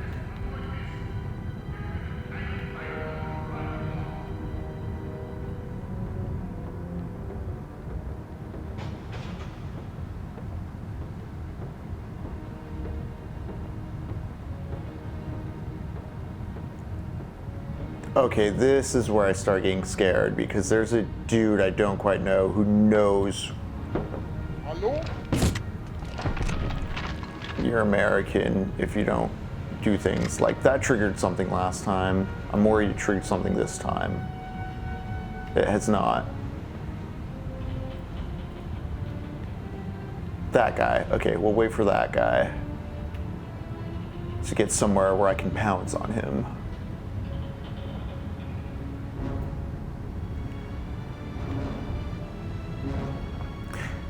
This is even, I'm thinking, more advanced in some ways than Half-Life. I remember my least favorite part of the original Half-Life being when you have to fight the actual military guys because they're kind of strong and stupid and blunt in a way that works against the...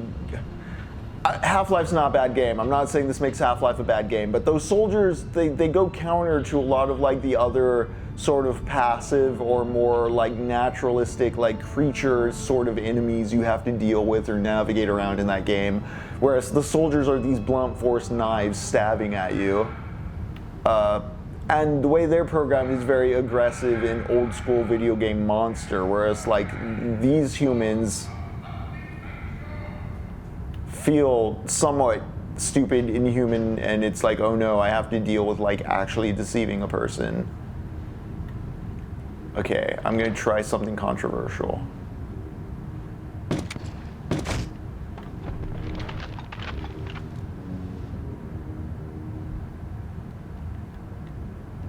If you're not in the draw distance, they don't see it.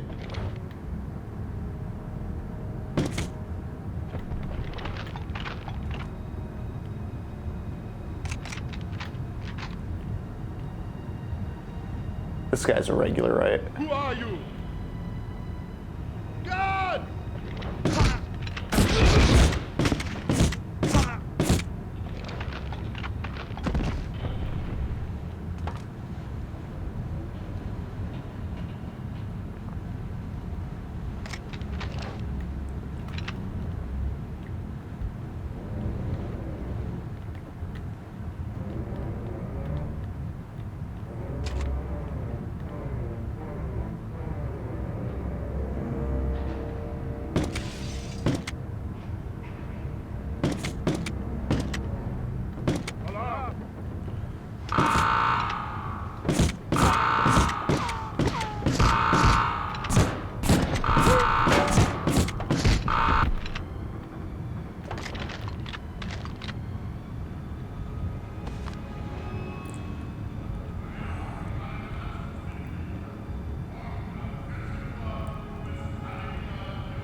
Okay. Okay. Yeah. Respect. Respect. Respect. Forgive me, sir. Respect. Respect. Respect. Ammo and health. Respect, ammo, and health. The things you need.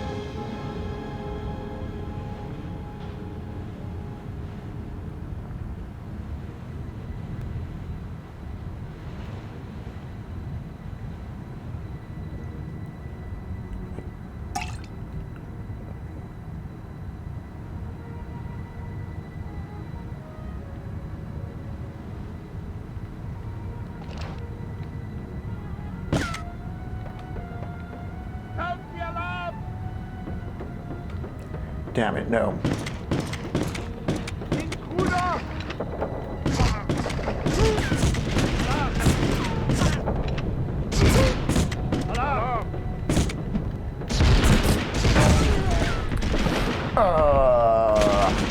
I got too full of myself.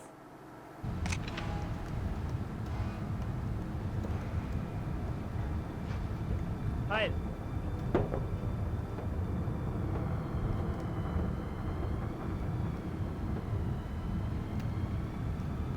Your papers are in order.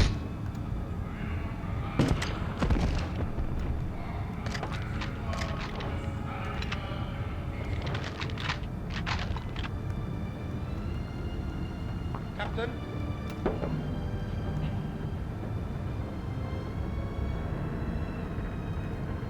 Show me your papers. Quick draw, all right. Forgive me, sir.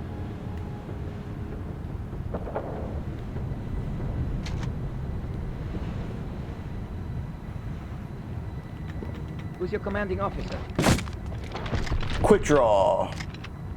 Officer Quick Draw, sir. May I see your papers, please? Your papers are in order. Quick draw.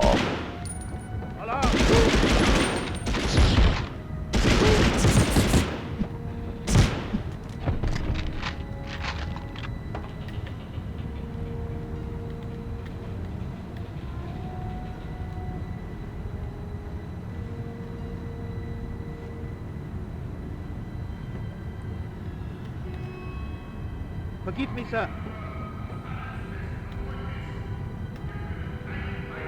Forgive me, sir.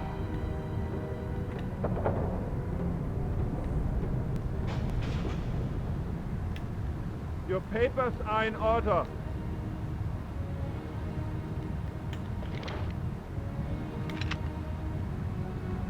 Intruder!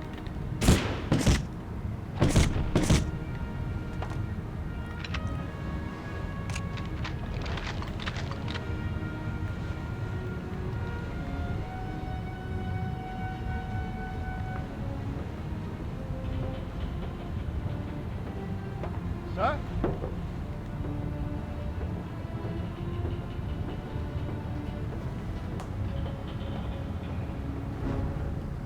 Yeah, Ja. 200 reps, show your IDs daily. That's the bootlicker workout.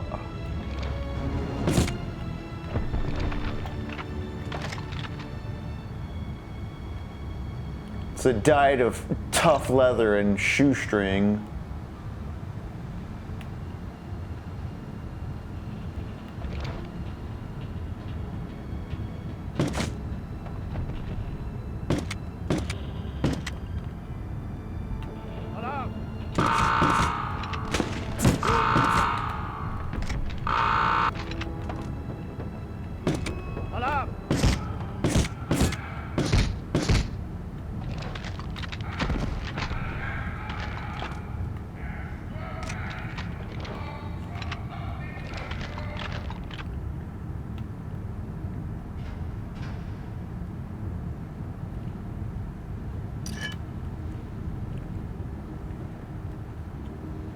It won't happen again. You don't know how right you are.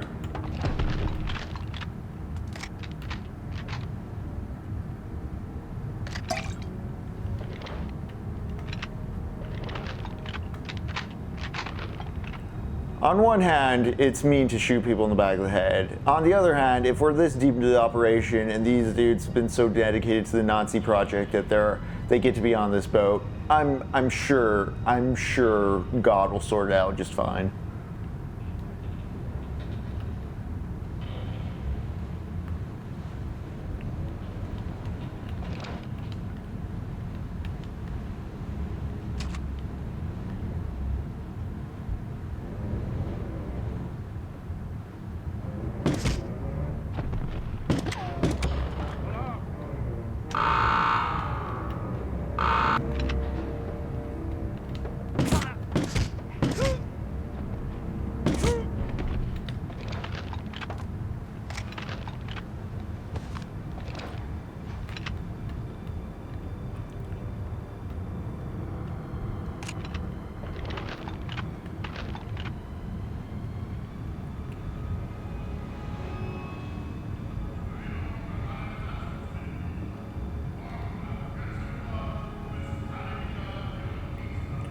All right, let's go to the cargo room.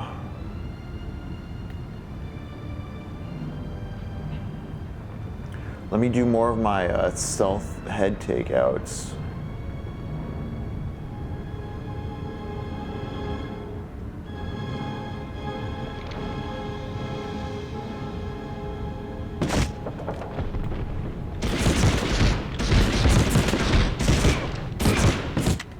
Where'd this guy come from?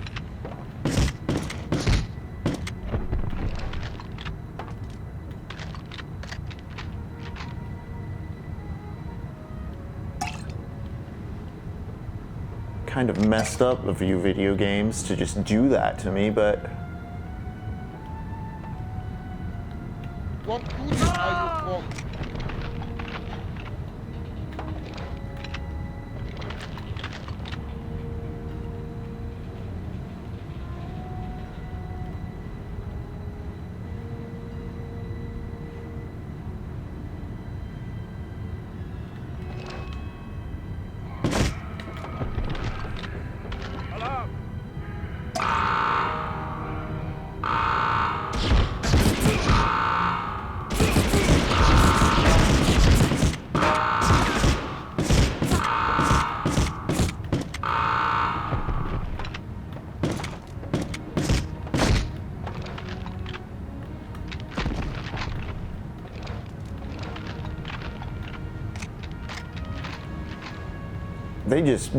I'm gonna get punished regardless if I shoot anyone in that manner, I think. Captain?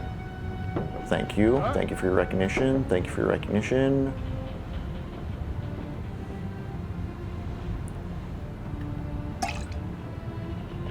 Sorry, sir. Americans, come!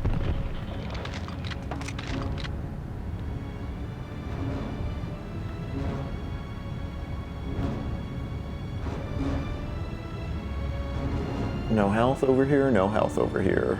All right.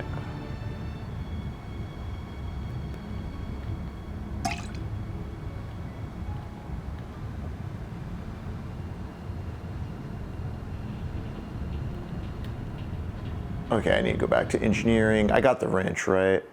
Yeah.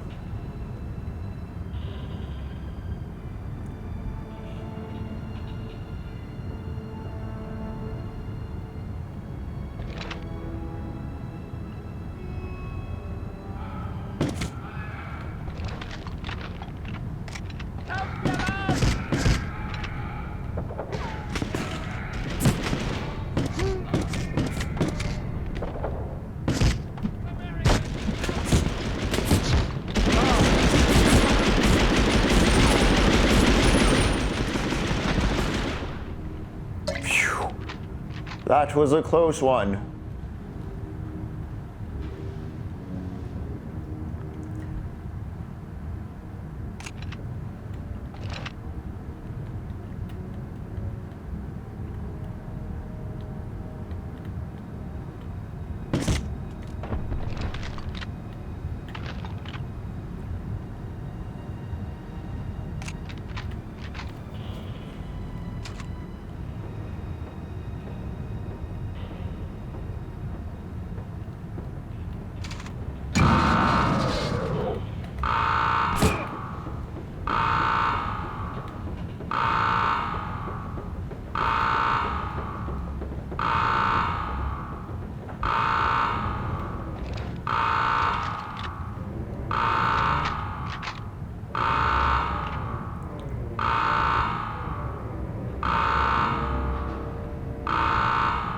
Did I do it right?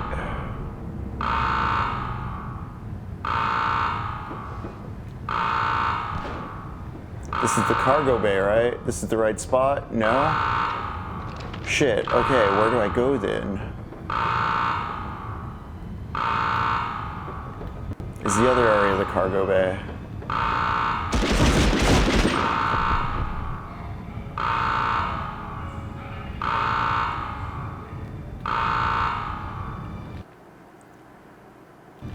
Where do I exit the ship through the cargo hold?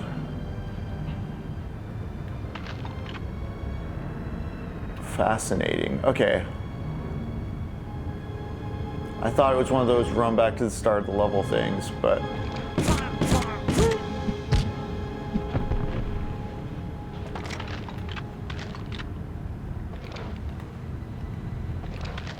I'm just wrong. Let me double check my inventory. Through the cargo hold, is there an exit somewhere?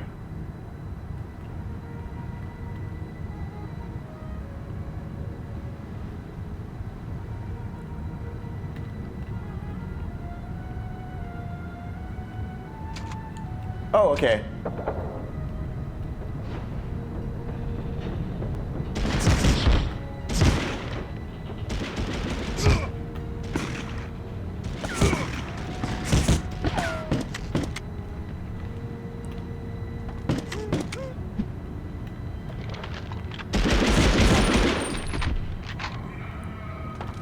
Oh man, that was so close to death. Phew. Wow.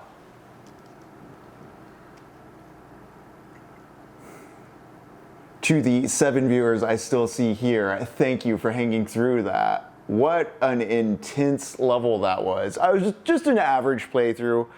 I started realizing like I could be a bit more liberal with the sniping from the end of the dead zone thing, but I'm an arm slinger, eh? I'm gonna go ahead and save. We're gonna call it there for tonight, gang. Hopefully, I wasn't expecting to still be doing the FORT Bragg Cartel with Spec Ops: The Line done, but hopefully I'll finish FORT Bragg Cartel and start on the Iron Dream next Thursday. I don't know if tomorrow's Tuesday session is going down. I have a bit of stuff to do, and I know Lux probably won't be available as well, so for now, y'all have a good night. Take care. Forehead kisses as always. We will see you Thursday, if not Tuesday.